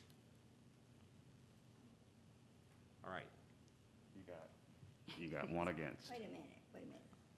What was the motion again? I'm having a Removing the hard time limitation. hearing y'all. Yeah, removing the limitations of a chairmanship of a committee. To remove it. Yep, it was suggested as 24 months or 2 years.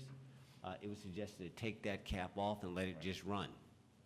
So y'all voted to remove. Remove this that limitation. That's correct. 2 years, that's 2. Yep, so that's it. So it passed? It did. All right, 3-2? 3, 1, and no vote from District 4. No, I voted. No. All right, You voted. so 3-2. Okay. 3-2. Official record. Okay. All right, Commissioner Mitchell, we got you taken care of for that? Is that your No, full there's- listing? We got one there more? was- Right, There's one more. Okay, go ahead. Oh, two more. Under frequency, Yes. the first sentence, a standing committee. Yes. We're adding meeting will be called.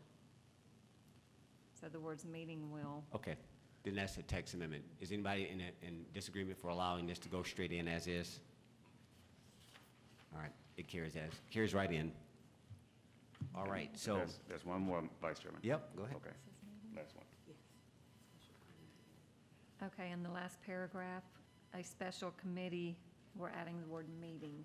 A special committee meeting Just the shall text. establish. All right, text amendment? Yep. Board of Commissioners, you have any objections to allowing this to go straight in as a text amendment? Hearing no objections to go straight in. Okay, that's it for me. County Clerk, does that satisfy all of Commissioner Mitchell's comments regarding this legislation? Yes. All right, we're going to move now to the next comment. Madam Chair, do you have comments? Lisa, do you have my comments? County Clerk? You have my comments? Yes, ma'am. Do you want them? Yep, Or do you the want same me to read process. them? You can read them, Okay. please. Okay, under standing committees, Chairman had asked to add fire EMS, technology, programming, benefits, safety committee, pension advisory board, tax abatement compliance, and residential development.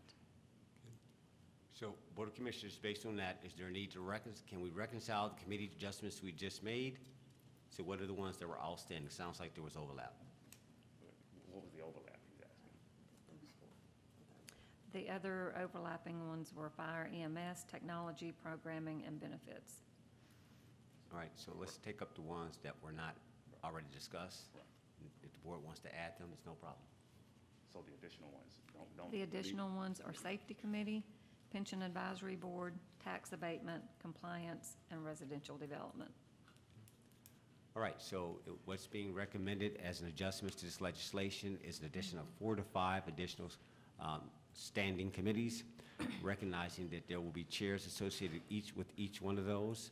So, Board of Commissioners, I make a motion to add these 4, name them one more time. Name them again before the additional. Safety committee, pension advisory board, tax abatement compliance, and residential development. 4 stated committees as standing committees. I made the motion Okay, to add those 4. Is Okay. there anybody? I made the motion. so move. Do I get a second? All right, I'll give it a second. All right, we got a motion and a second. All right, any discussion on adding these additional committees? Vice Chairman, Yes? Commissioner Mitchell, you have the can floor. you read those off a little bit slower? I mean, so I can kind of make sure I'm dealing with safety was, Safety committee, mm-hmm, pension advisory board, mm-hmm. tax abatement compliance, sorry, residential development. Mm-hmm, got it. Thank you, and I yield. All right, you got the motion second to add these 4 additional committees as stated. Any other discussion? All in favor of adding these additional committees as standing committees, please do so by indicating your right, saying yes, or raising your right hand.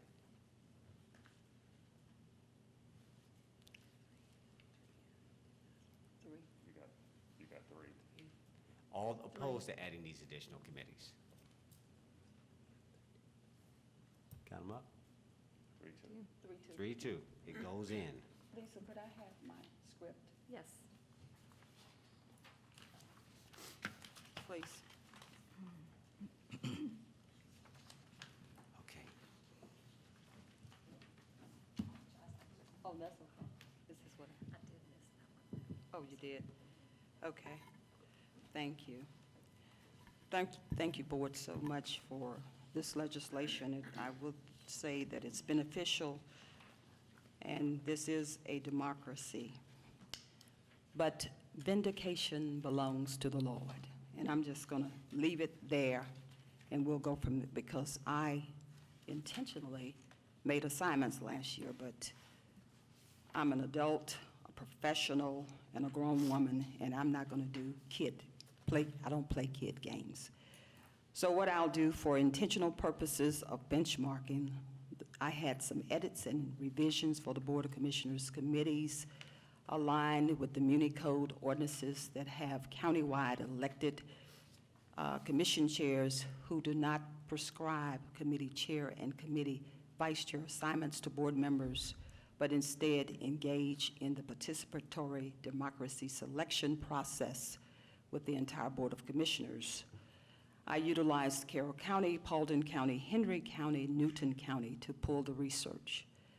However, research in the Muni Code ordinances and rules of procedures for several metro counties revealed a variation in the Board of Commissioner committee formation and structure.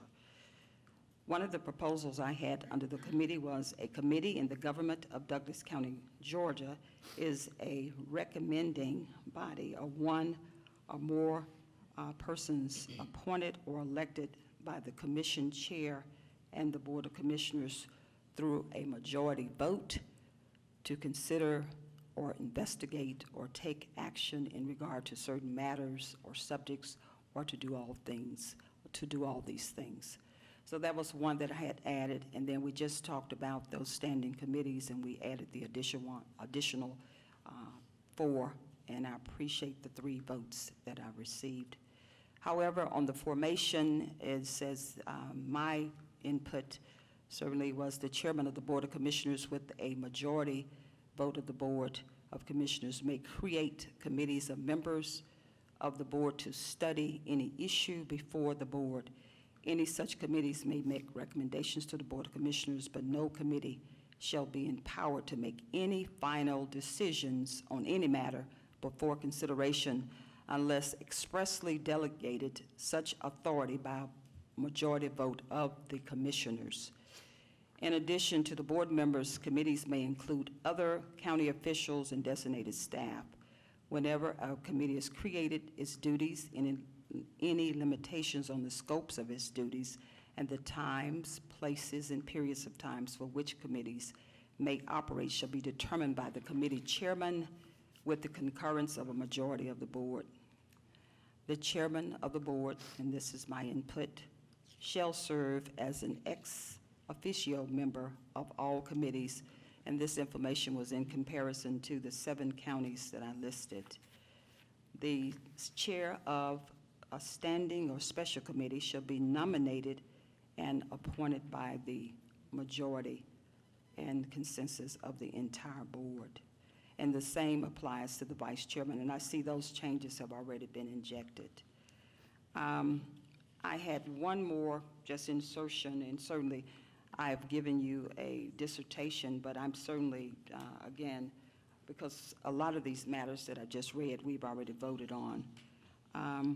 Voting, I thought that each committee comprising of more than 9 members shall vote on all matters before the committee once a quorum has been established.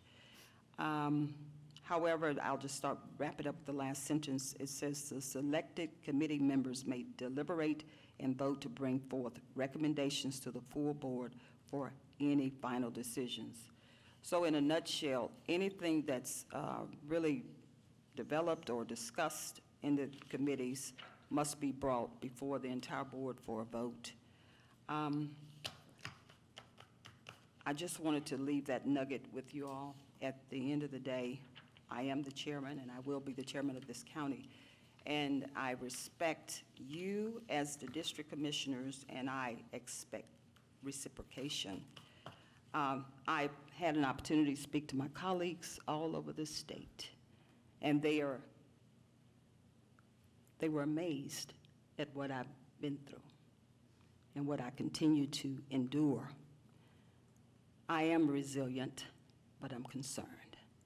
So with this being said, I agree that we should, as a committee, vote. And it says the chair and the Board of Commissioners will vote and decide on the committees. But whether it's written in stone or not, I want to make my citizens comfortable. And I want to reassure you, I will be the ex officio member on all these committees, because you hired me and elected me to have full oversight of everything that moves, breathes, and live in this county, and I will do that. So I want to just make it clear, so whether it's written in this proposed policy, I will be at the table. So with no further ado, Vice Chairman, I'm not asking for any votes, because I'm already in.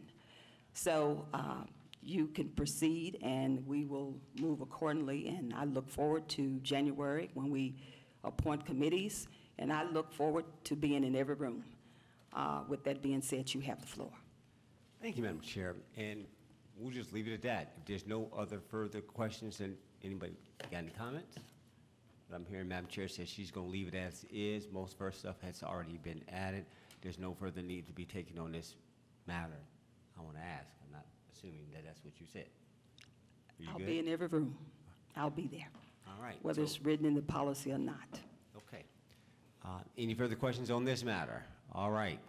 So that being said, let's call the vote to adopt all that has already been written and all that has been added to this meeting. Can I get a motion to approve this Board of Commissioners committee structure legislation?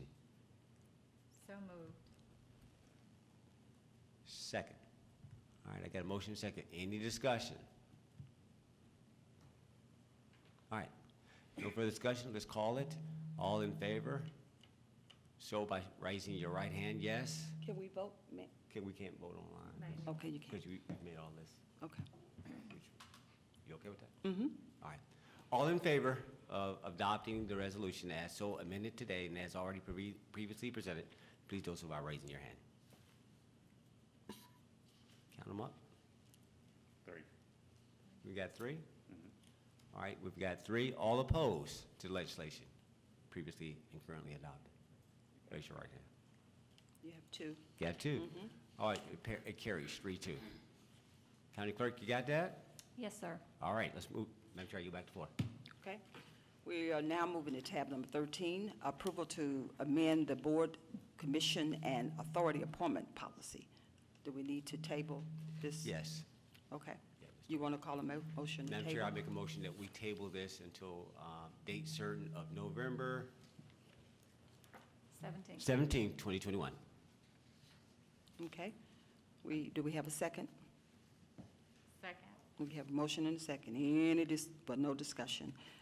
Please indicate if you're in favor by raising your right hand to table. I have a 5-0 unanimous vote to table, and the motion carries. We're going to move on to tab number 15, authorization to advertise for a public hearing. 14, ma'am. 14, I'm sorry. Approval to amend the county travel policy and procedures manual. Certainly, Vice Chair, this is additional legislation is coming before this board. Yes. You have the floor. All right, thank you, Madam Chair. County Clerk, we need your help on this as the author, so will you want to take the lead on this one? All comments have been added. If there's some that are still outstanding, we need to read them as well to make amendments to this, please. I believe the only other comment I had was from Commissioner Guider, and I have no problem adding these in, but you guys can vote. On section 6G4, approvals, she asked that we add county administrator or chairman of the Board of Commissioners shall approve district commissioners' travel and training. Actually, this is more for county employees. Right. So I'll take it up. We got to respect that it was submitted, and either it goes in, it doesn't go in, regard to applicability. Board of Commissioners, there is a recommendation to have the county administrator and the county chair sign off on district commissioners' travel. Should that be added to this current legislation? It is. So It's a moved. Board of Commi- I make a motion to insert the language as written. All right, we got a motion to add. Is there a second? Second. All right, there's a motion and a second. All in favor of making this change as recommended and as stated by the county clerk, do so by raising your hand and affirming. How many yeses? 2. All against this change, raise your right hand for the official record. 3. Okay, Insertion fails. Any others on this particular one for travel? Yeah. Certainly, I have, Yeah, did hold I on. finish, Commissioner Kite? I'm sorry. That, I had another Yeah, I want to make sure insertion. county clerk, I want to make sure she got everything that you had submitted. County clerk, Yes, anything else back? I did. Yeah. Pardon? She's gonna read it. Commissioner Guider, do you want to read yours? or- I will. Okay. It's in paragraph C. The travel expense form shall be prepared accurately, completely, and should include all required receipts and explanation to facilitate its review, understanding, and processing. Direct payments, registration of hotels, etc., to the county representative should be deducted, and a net amount due to or from the county representative shown. I do not feel the commissioners should have to approve a list that does not have accompanying receipts, because anyone can make up a list. And it's always been standard bookkeeping policy to provide receipts when some of the items could be used for personal use. Right. That's just my statement. That's not part of the. Okay, it's a statement. That's fair enough. You finished? Okay. Madam Chair, did you want to say something else before we move on to vote for the, I yield back to you for travel policy approval? Just wanted to capture some things that have been brought to my attention. What about Uber ride receipts and things of that sort? Do we have that in this policy? I'm looking. Is it in the policy? Or just a receipt, are we just referring to receipts only? Clerk, do you, by any chance? There's no Uber mentioned specifically, it's just receipts. Well, I'm just saying other modes, when we say travel, so it's just, okay. That was just a comment, just had a question, okay. But but it's overall travel, correct? Okay, This is travel. All right, any other comments? no. Yeah, let me address this. We're going to get on. Travel policy is for 1,200 people, 1,200 employees. Anybody that may partake of this. The comments about Uber is a continued, read the code. It's statements or receipts. Pay attention. We've been doing this for a year. We act like we're not listening. Then there's a difference between the expense account and the credit card, to which statements or receipts are provided. Now, as I stated, we want to just be kind today. This is sort of small, and y'all got to let that go. You know, I'll stop doing it when you apologize for discriminatory behavior that was demonstrated against me to even kick this off. Let me remind you, you give one commissioner, you give the others. That's what this is about. Acknowledge it. It has nothing to do with anything other than that. That's the point. We get convenient. We want to give our brethren a benefit and make everybody else justify their own existence. Let's let this go. Because we're going to get down to financial reporting here in a minute. And it's going to go both ways. Let it go. All right, that being said, on travel policy, I think we're ready to go ahead. Because again, this one was supposed to be an easy one.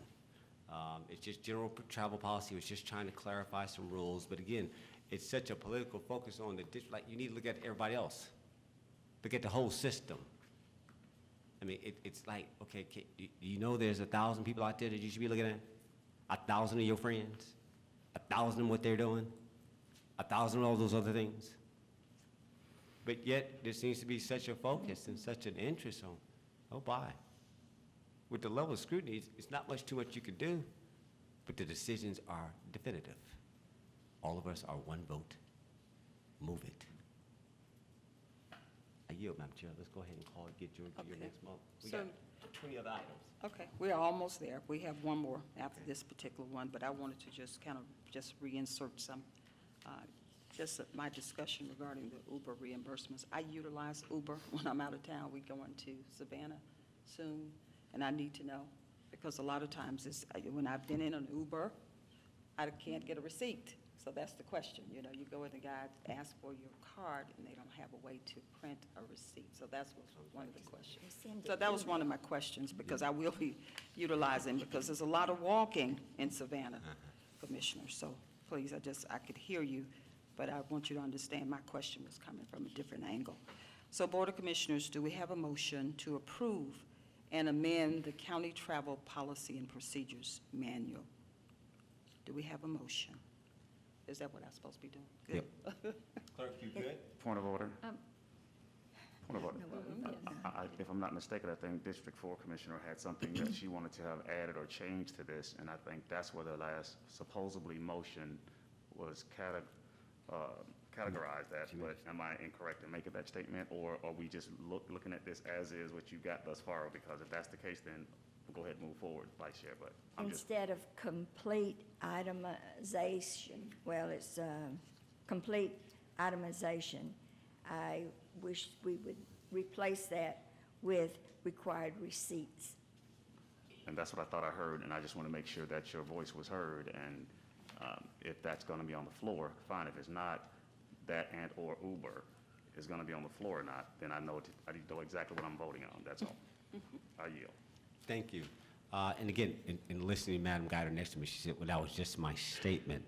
I'm okay now because you challenged it if she wants to make a statement. But at the time, she said, I'm just making a statement, not a suggested change. No, the latter part of it was my All right, so statement. what would you like to add? What would you like to consider? Just change it from itemized list to a required receipts. And you can get Uber receipts, ma'am. They email it to you. Okay. Or they send it to your telephone, Okay. yes. All right. Thank you. So are you talking about expense account? Child for? Because here's where you're going to run into conflict with your local legislation.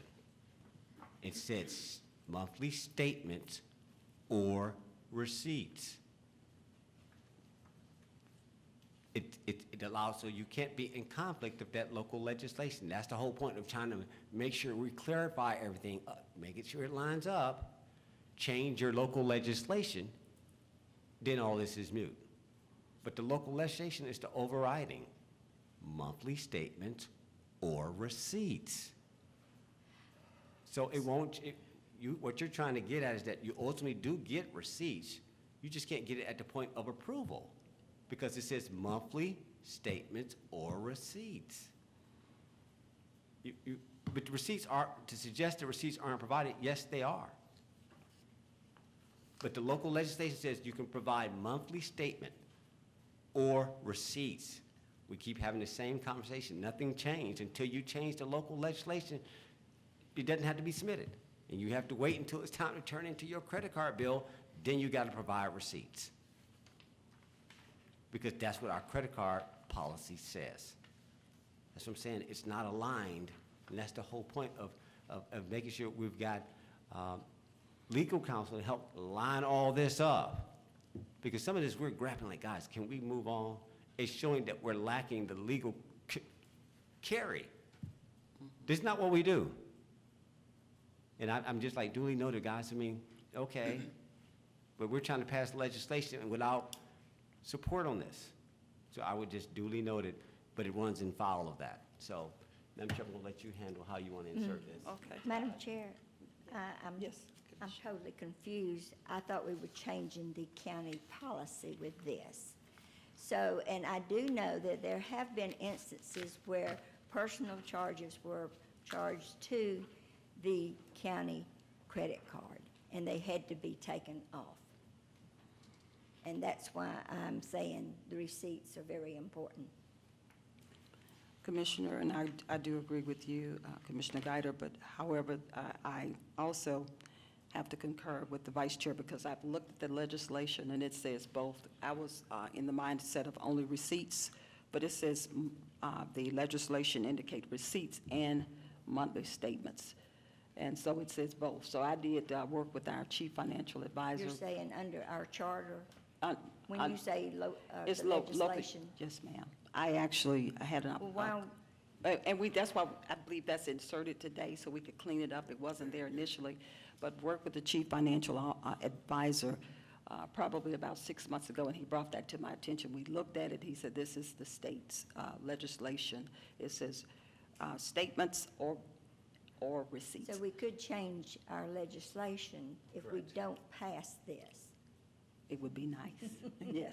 So it said both, monthly statements or receipts, okay? So, are you okay with me calling the motion now, Commissioner Mitchell? Okay, Board of Chairman, Commissioners? I'm sorry, I do have one other change I Yeah. need to propose. Okay, On Section 7, expense reimbursement policies, under Section A5, where it says all hotel accommodations should be guaranteed for late arrival to the county representative's personal credit card. That's really not relevant anymore, as all hotels already automatically will reserve rooms for guaranteed late arrival. Yes. okay, you got it. So I would like to omit that. All right, so we're going, is there any objections to taking this provision out to the Board of Commissioners without a vote? Are we in consensus? We're going to strike that last sentence. Okay. All right. Madam Chair, I yield back I that. believe you have a consensus. Yes. Oh, thank you, Lisa. Okay. It's a consensus. All right, Board of Commissioners, do we have a motion to approval to amend the county travel policy and procedures manual? Do we have a motion? So moved. Second. Okay, we have a motion and a second. We've had discussion. Yep. Okay, but please indicate by raising your right hand if you're in favor. We have a 4-1 vote. All opposed? Any opposed? One. We have a 4-1 vote, and the motion carries to approve the travel policy, county travel policy. We're going to move to our last half under business items, Board of Commissioners, which is authorization to advertise for a public hearing to consider amending the Douglas County Code of Ordinances regarding amending Section 9-25, purchase procedures, and to add a new living wage ordinance to establish a countywide minimum wage for all employees at the rate of $16.50 per hour. Okay, I'm going to yield back to you, Vice Chairman, and see what your thoughts are. You want to frame it, and then... Yes. Madam Chair, I'd like to make a motion, but I need to make one edit. It's up to $16.50 versus the $16.50. That's a slight error. So we'll take a hand vote on this. But to move forward with the public hearing, to hear what the public, this is something that I want to hear the public come out and speak. Talk about the need to take care of your citizens. So versus the criticism, what hasn't happened in the past, here's that moment. Come speak to us in a public hearing and let us hear this. So I'd like to just make that one edit, Madam Chair, which means you'll have to do a hand vote, but to have the public hearing as so written. Up to $16.50, County Clerk, Yes. is what it should have been. Okay. Board, do I need to reread it? It says, do we have a motion to authorize to advertise for a public hearing to consider amending the Douglas County Code of Ordinance regarding amending Section 9-25, purchase procedures, and add a new living wage ordinance to establish a countywide minimum range for all employees up to $16.50 per hour. Madam Chair? Do we have a motion? Oh. Do we have a motion? So moved. Do we have a second? Second. We have a motion and a second. Any discussion? Yes, ma'am. Mhm. This is clearly against our own policy. Reoccurring expenses have to have the revenues to pay for them. We cannot obligate subsequent boards to pay for something that that is not going to be paid for in some manner. This would probably result in a tax increase every year. It also would affect not only the base pay, but the pension and all the other perks that go along with it. And, but this is our own policy that we cannot spend more than we bring in the prior year. So this would be against our own policy. So I think we ought to table this and discuss it further. So I yield back. Madam Chair? Yeah, you have the floor. Yeah, thank you, Madam Chair. Yeah, on Thank you. this one is, again, you can't have it both ways. Take care of our friends in public safety, but forget everybody else that may not be our friends that are a lower wage level. You can't have it both ways. And so we're trying to figure out how to address something that historically, well, almost 25% of our workforce is less than $15 an hour. And we recognize what this means. That's the whole point of slow rolling. You've had a decade. Some of us have been in office 40 years, and nothing has been addressed to give accommodation, to be in that constitutional retreat and hear the cries of people who have been, like, not being acknowledged and been on the books. It's like, I heard you. It's going to cost what it's going to cost, but it's about dignity. It's about respect. And it's like, okay, guys, we have to make the hard decision. So I want to hear from the public. Right, we already know we've taken action. We bought ourselves some time for the use of the ARP money for 2 years. No, it does not bind us. This board has learned its lesson that it knows that at any given time, like with anything, it's a decision of 3. And if it chooses, but are you going to, what I don't want to do is play with the citizens' wills, specifically as it relates to taking care of our employees. This ain't no bait and switch. I told you when I proposed this, I am 100. It's going to cost what it's going to cost. Judge us in the light on whether or not we care or not. Do we know there's a fiscal impact? Of course, which is why we got to wait till the retreat tomorrow, line it all up. Why do we analyze that? We showed it over time. Count the cost. But it's going to cost what it's going to cost. There's not a lot of fat. We operate on 2.5 million. We went from 4 pennies to 2.5, slowly. We made our adjustment. You have room. Wake up. It's going to take what it's going to take. That's what I'm saying. Take your time, guys. Get your position. You don't even have to debate this. You simply just got to take a position. Do you care for your employees? Come, I want to hear. That's why we did this. Let's have a public hearing. Let them come out and weigh in. Don't Facebook, don't snicker, get on down here. Let's talk about this. This is the time where we get to listen to you. And we get to advocate. But to the people who work here, I told you I was 100. And so that's 25% of this workforce. Most of the people live here. They're voters too. They're citizens. I got you. So we worked through this legislation very thoughtfully. This dog will hunt over the next decade. I'm not going to pause because for whatever reason, I can't put on others' fears. I don't live like that.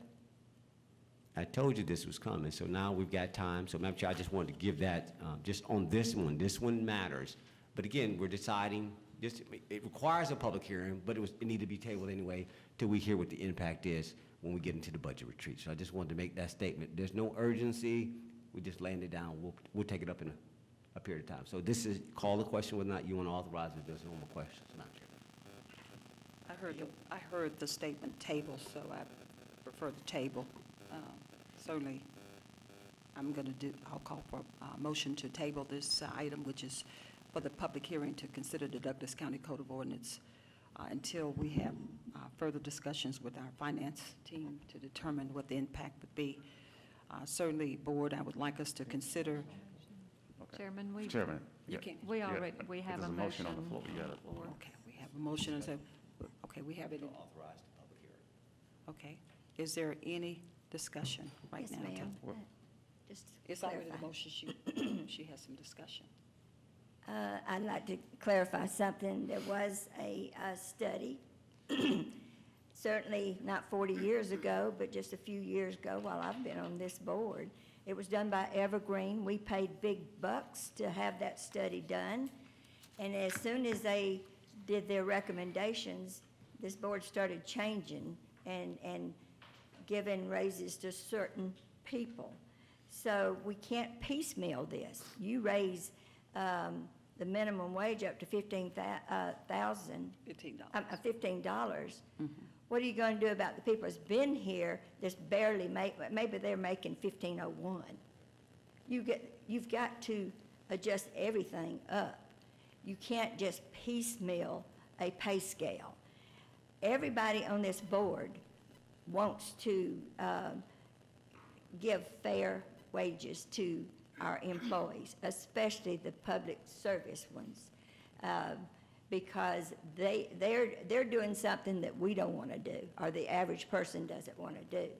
So we've got to address the pay scale. We've got 2 years to do this because of the ARPA funds. We're bringing everybody up to $15 an hour with the ARPA funds, but we've got to figure out what do we do after 2 years. They're going to have bonuses. There's several bonuses for the first responders. The governor is sending some money down for that. There's some money in the ARPA funds for it and everything. But we've got to fix the problem. We just can't kick it down the road. And so when you throw in higher pay scales for clerks or aides or whatever you want to call them over the fire department and the public safety, you've thrown a wrench in the whole system. And we all know that. Logic tells you that. So we need to correct the problem. We've got 2 years to do it. I would suggest that me and the chairman form a special committee and we can do it in-house. We don't have to pay somebody else to do it. All we have to do is talk with the department heads and get with how they're, in their department, how their assistants or whoever, how they don't compare to another similar department. But when you throw a figure out there that's going to impact the whole system, you've got a mess. And we've got havoc in our pay scale right now because of this. So we need to really study the issue. But you can't raise the minimum pay without raising the other pay for the people that have been here for years and are barely making the minimum pay. You're going to have a mass exit from this county. We've got to make sure that we take care of all of our employees and not just certain ones. So I suggest that we at least table this for now. And with that, I yield back. Okay, thank you so much. Okay, we have a motion and a second on the floor regarding this authorization to advertise for the public hearing. We have a motion and a second for a public hearing. That's what we're saying. Public hearing only. No voting today regarding $16.50 per hour. Okay, we have a motion and a second. All in favor, please indicate by raising your right hand.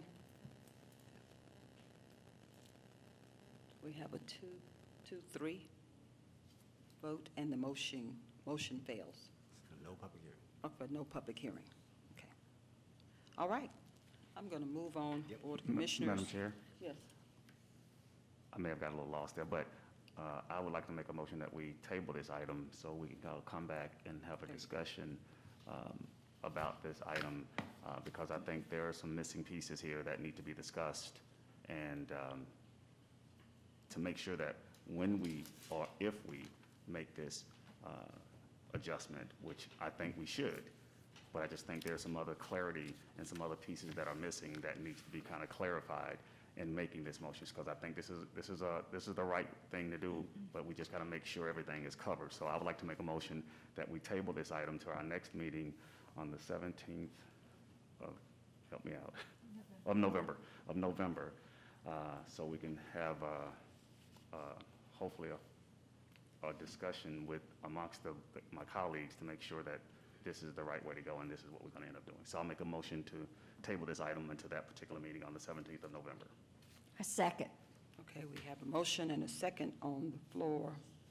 Board of Commissioners, certainly when it's a table, there's really no discussion, but so we have a motion and a second. All in favor, please indicate by raising your right hand. We have a 5-0 unanimous vote to table the item, and the motion carries. So we will take this up with our finance Madam team Chair. and look at the, certainly I want to evaluate the financial impact, and a lot of things in terms of our decision will, and I want this board to just keep in mind two things. It'll be dependent on the current budget financial status for forthcoming years and also our economic climate. None of us were prepared or predicted a pandemic. So I know all those factors will come in play. I know we have a savvy board. I have the utmost confidence in your ability to get things done. So we'll revisit this on the 17th. Madam Commissioner Chair. Carthen, you have the floor. Thank you so much. I just really want the employees of the county and the citizens who will watch this or who are listening to this now to really understand who your Board of Commissioners are. The ones who will advocate for you, the ones who will not give $50,000 and $60,000 and $70,000 raises to people who are already making more. To have to go back and not listen to the citizens today or to advertise to listen to the citizens and you as employees in regards to what your daily living and your quality of life should be because you work for this county.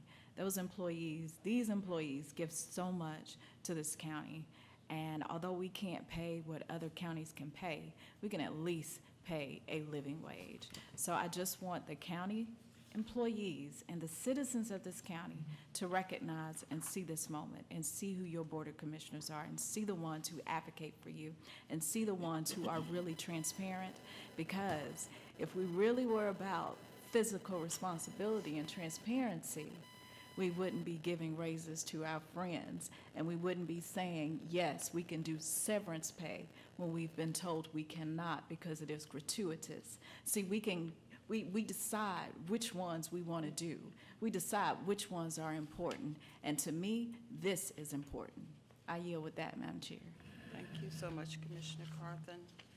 And certainly I agree and echo with your comments, and certainly we want to be mindful and remain fiscally responsible. All right, we're going to move on to the consent agenda. All items, Board of Commissioners, are subject to final legal review. We have tab number 16, approval of a tax levy resolution in connection with the Douglas County Board of Education's issuance of general obligation sales tax bonds, Series 2021. Tab number 17, approval of a contract addendum with COT Systems in the amount of $53,015 for the additional online index books to be funded through existing budget, and authorize the chairman to sign all related documents.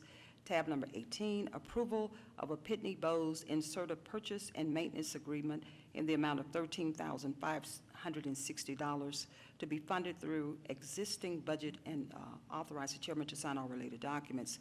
Tab number 19, authorization to accept the 2021 BJA Fiscal 21 Edward Byrne Memorial Justice Assistance Grant, JAG, in the amount of $32,839.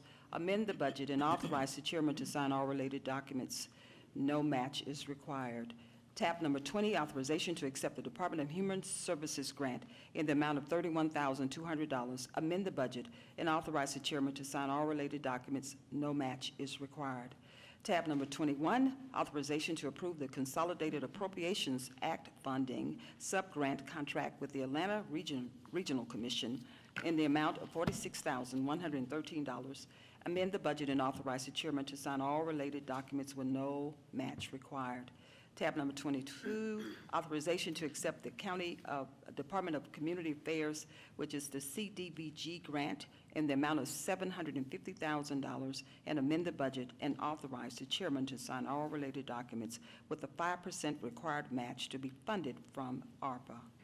Tab number 23, authorization to apply for the Public Safety Officials and First Responders Supplement from the Governor's Office of Planning and the budget on behalf of the Douglas County Board of Commissioners. Tab number 24, authorization to approve a contractual licensing agreement between Sunline and Douglas County Board of Elections for dashboard creation and servicing of poll worker training, inventory management, and control in the amount of $5,000, data migration fee to be funded through the grant funds, and annual renewal of $8,800, and to authorize the chairman to sign all related documents pending final legal review. Tab number 25, authorization to award an on-demand services contract to Nova Engineering and Environmental LLC for geotechnical investigations and material sampling and testing on various county projects, and authorize the chairman to sign all related documents. Authorization, well, tab number 26 is authorization to award an on-demand services contract to Wood Environmental and Infrastructure Solutions Incorporation for geotechnical investigations and material sampling and testing on various county projects, and authorize the chairman to sign all related documents. Tab number 27, authorization to approve a renewal agreement with LexisNexis in the amount of $486 per month to be funded through the legal department's existing budget, and authorize the chairman to sign all related documents. Tab number 28, authorization to renew student ride-along agreement between the Douglas County Fire Department and West Georgia Technical College, and the chairwoman to, and allow the chairwoman to sign all related documents pending final legal review.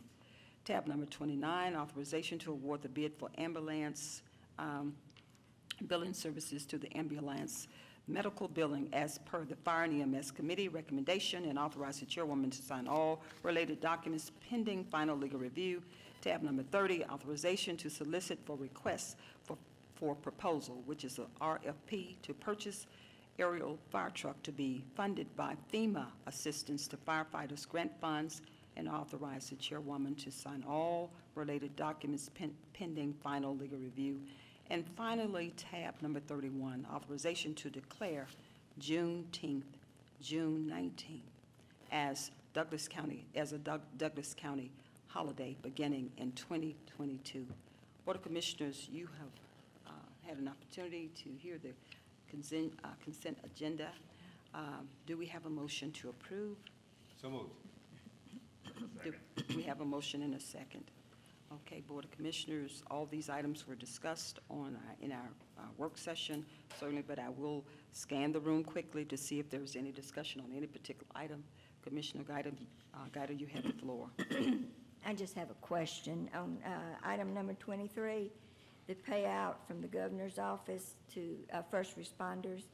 Does that exclude public or elected officials?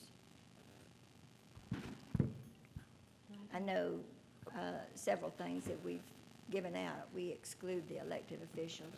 Well, our Assistant County Administrator, if you could come forth and just enlighten the Board of Commissioners about the this grant or supplement from the Governor's Office. Tiffany Stewart-Stanley, thank you. Good afternoon. From my understanding, that was a question that's been asked by the sheriff, and that's something that myself and Jill Hobson that we are looking into, so I can provide you an answer once we get that information. But from my understanding, I think it's just people who are employed by these organizations, but we will find out for sure. Okay. So we will go in accordance to the rules and regulations Yes. regarding this money? Yes, yes. This is a grant that has to be submitted, so they will have to approve each and every person that we put on the list, and we will have to provide the supporting documentation. So it won't be up to our discretion. It'll be up to the Governor's Office of Planning and Budget to make those decisions. Okay, because elected officials, their income is usually set by legislation or something. Okay. Thank you. Okay. I yield back, Madam. Any other questions, Board? Okay, Board, we have a motion and a second on the table. Please prepare to cast your votes.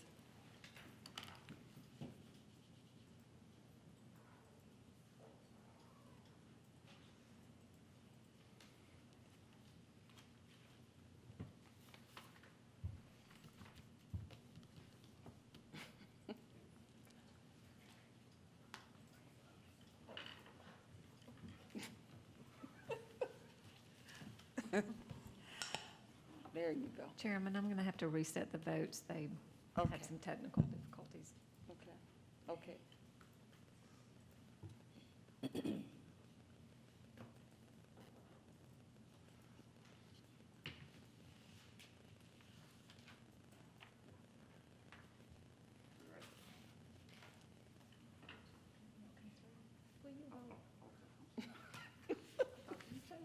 There's the vote, Commissioner. Okay, we need a little humor every now and then. It's all good. I don't, it didn't appear, so what do you have, clerk? It's not coming through for some reason. Okay, Board, we'll just do, we'll depend on Old Faithful. We'll go with our hands. Board of Commissioners, all in favor, please indicate by raising your right hand to approve this consent agenda. We have a 5-0 unanimous vote, and the motion carries. One thing we can depend on is Old Faithful. All right, Board of Commissioners, we're going to move to our announcements, and certainly I want to yield to you each to see if you have anything to announce. And if not, I will ask our Communications Director to come forward. Any announcements from our Board of Commissioners? If not, our Communications Director, if you would please come forward, Rick Martin, and provide us with our announcements.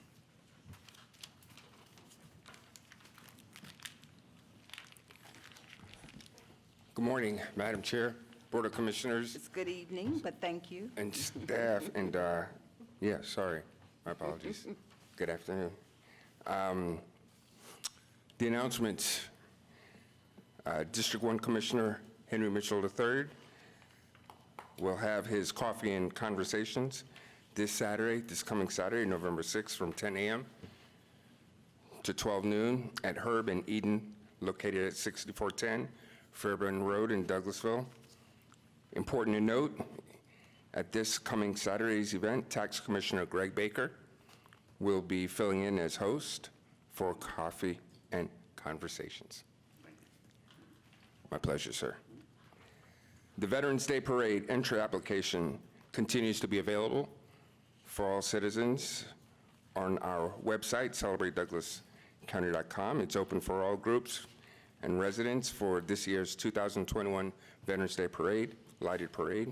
The parade will begin at 7 o'clock, Thursday, 7 p.m. All participants will gather at Douglas County High School. There'll be more details on the website, celebratedouglascounty.com. An exciting opportunity for everyone to salute our veterans. On that day, November 11th, the Douglas County Courthouse, county programs and services will be closed in observance of Veterans Day. But please note, Douglas County E911, the Sheriff's Office, Fire and EMS will be open as always to protect and serve the residents of the county. Parks and Recreation. Absolutely would want everyone to know that the Douglas County Youth Basketball League 2021 to 2022 has late registration currently underway until November 17th. It is in-person registration at Derelict Park. The Board of Commissioners meetings previously scheduled from November 15th and the 16th are revised as follows. The Board of Commissioners work session will be held on Tuesday, November 16th at 10 a.m., and the Board of Commissioners commission meeting will be held on Wednesday at November 17th at 6 p.m. Free COVID-19 testing continues to be offered at Derelict Park Monday through Friday from 8 a.m. to 4 p.m. For more information, everyone is invited to visit douglasvillecovid.com. For COVID-19 information, everyone can call the COVID-19 call center at 1-833-974-3366. That's 1-833-974-3366. That concludes this afternoon's announcements.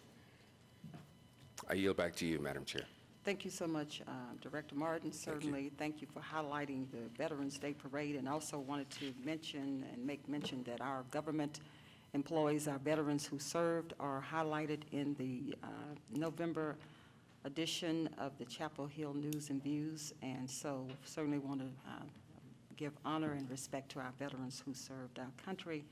And then our next meeting, I'll talk about Thanksgiving, but it's a little too early for that. But I would like to lead with the winter months are upon us, and the holiday season is encroaching upon us. But I want to make sure that we all remember to just that this virus is still well alive, and ask you to still take those precautionary measures. And you know the 3 W's. I won't repeat them again. Just want you to just continue to be mindful of those 3 W's to make sure that you are safe during the holidays, and we definitely will not take our eye off this virus. So with that being said, the Board of Commissioners, we will go into recess because we have a 6 p.m. Joint Planning and Zoning BOC meeting this evening at 6, and at this time, this meeting is in recess, and we'll see you at 6 p.m., and thank you.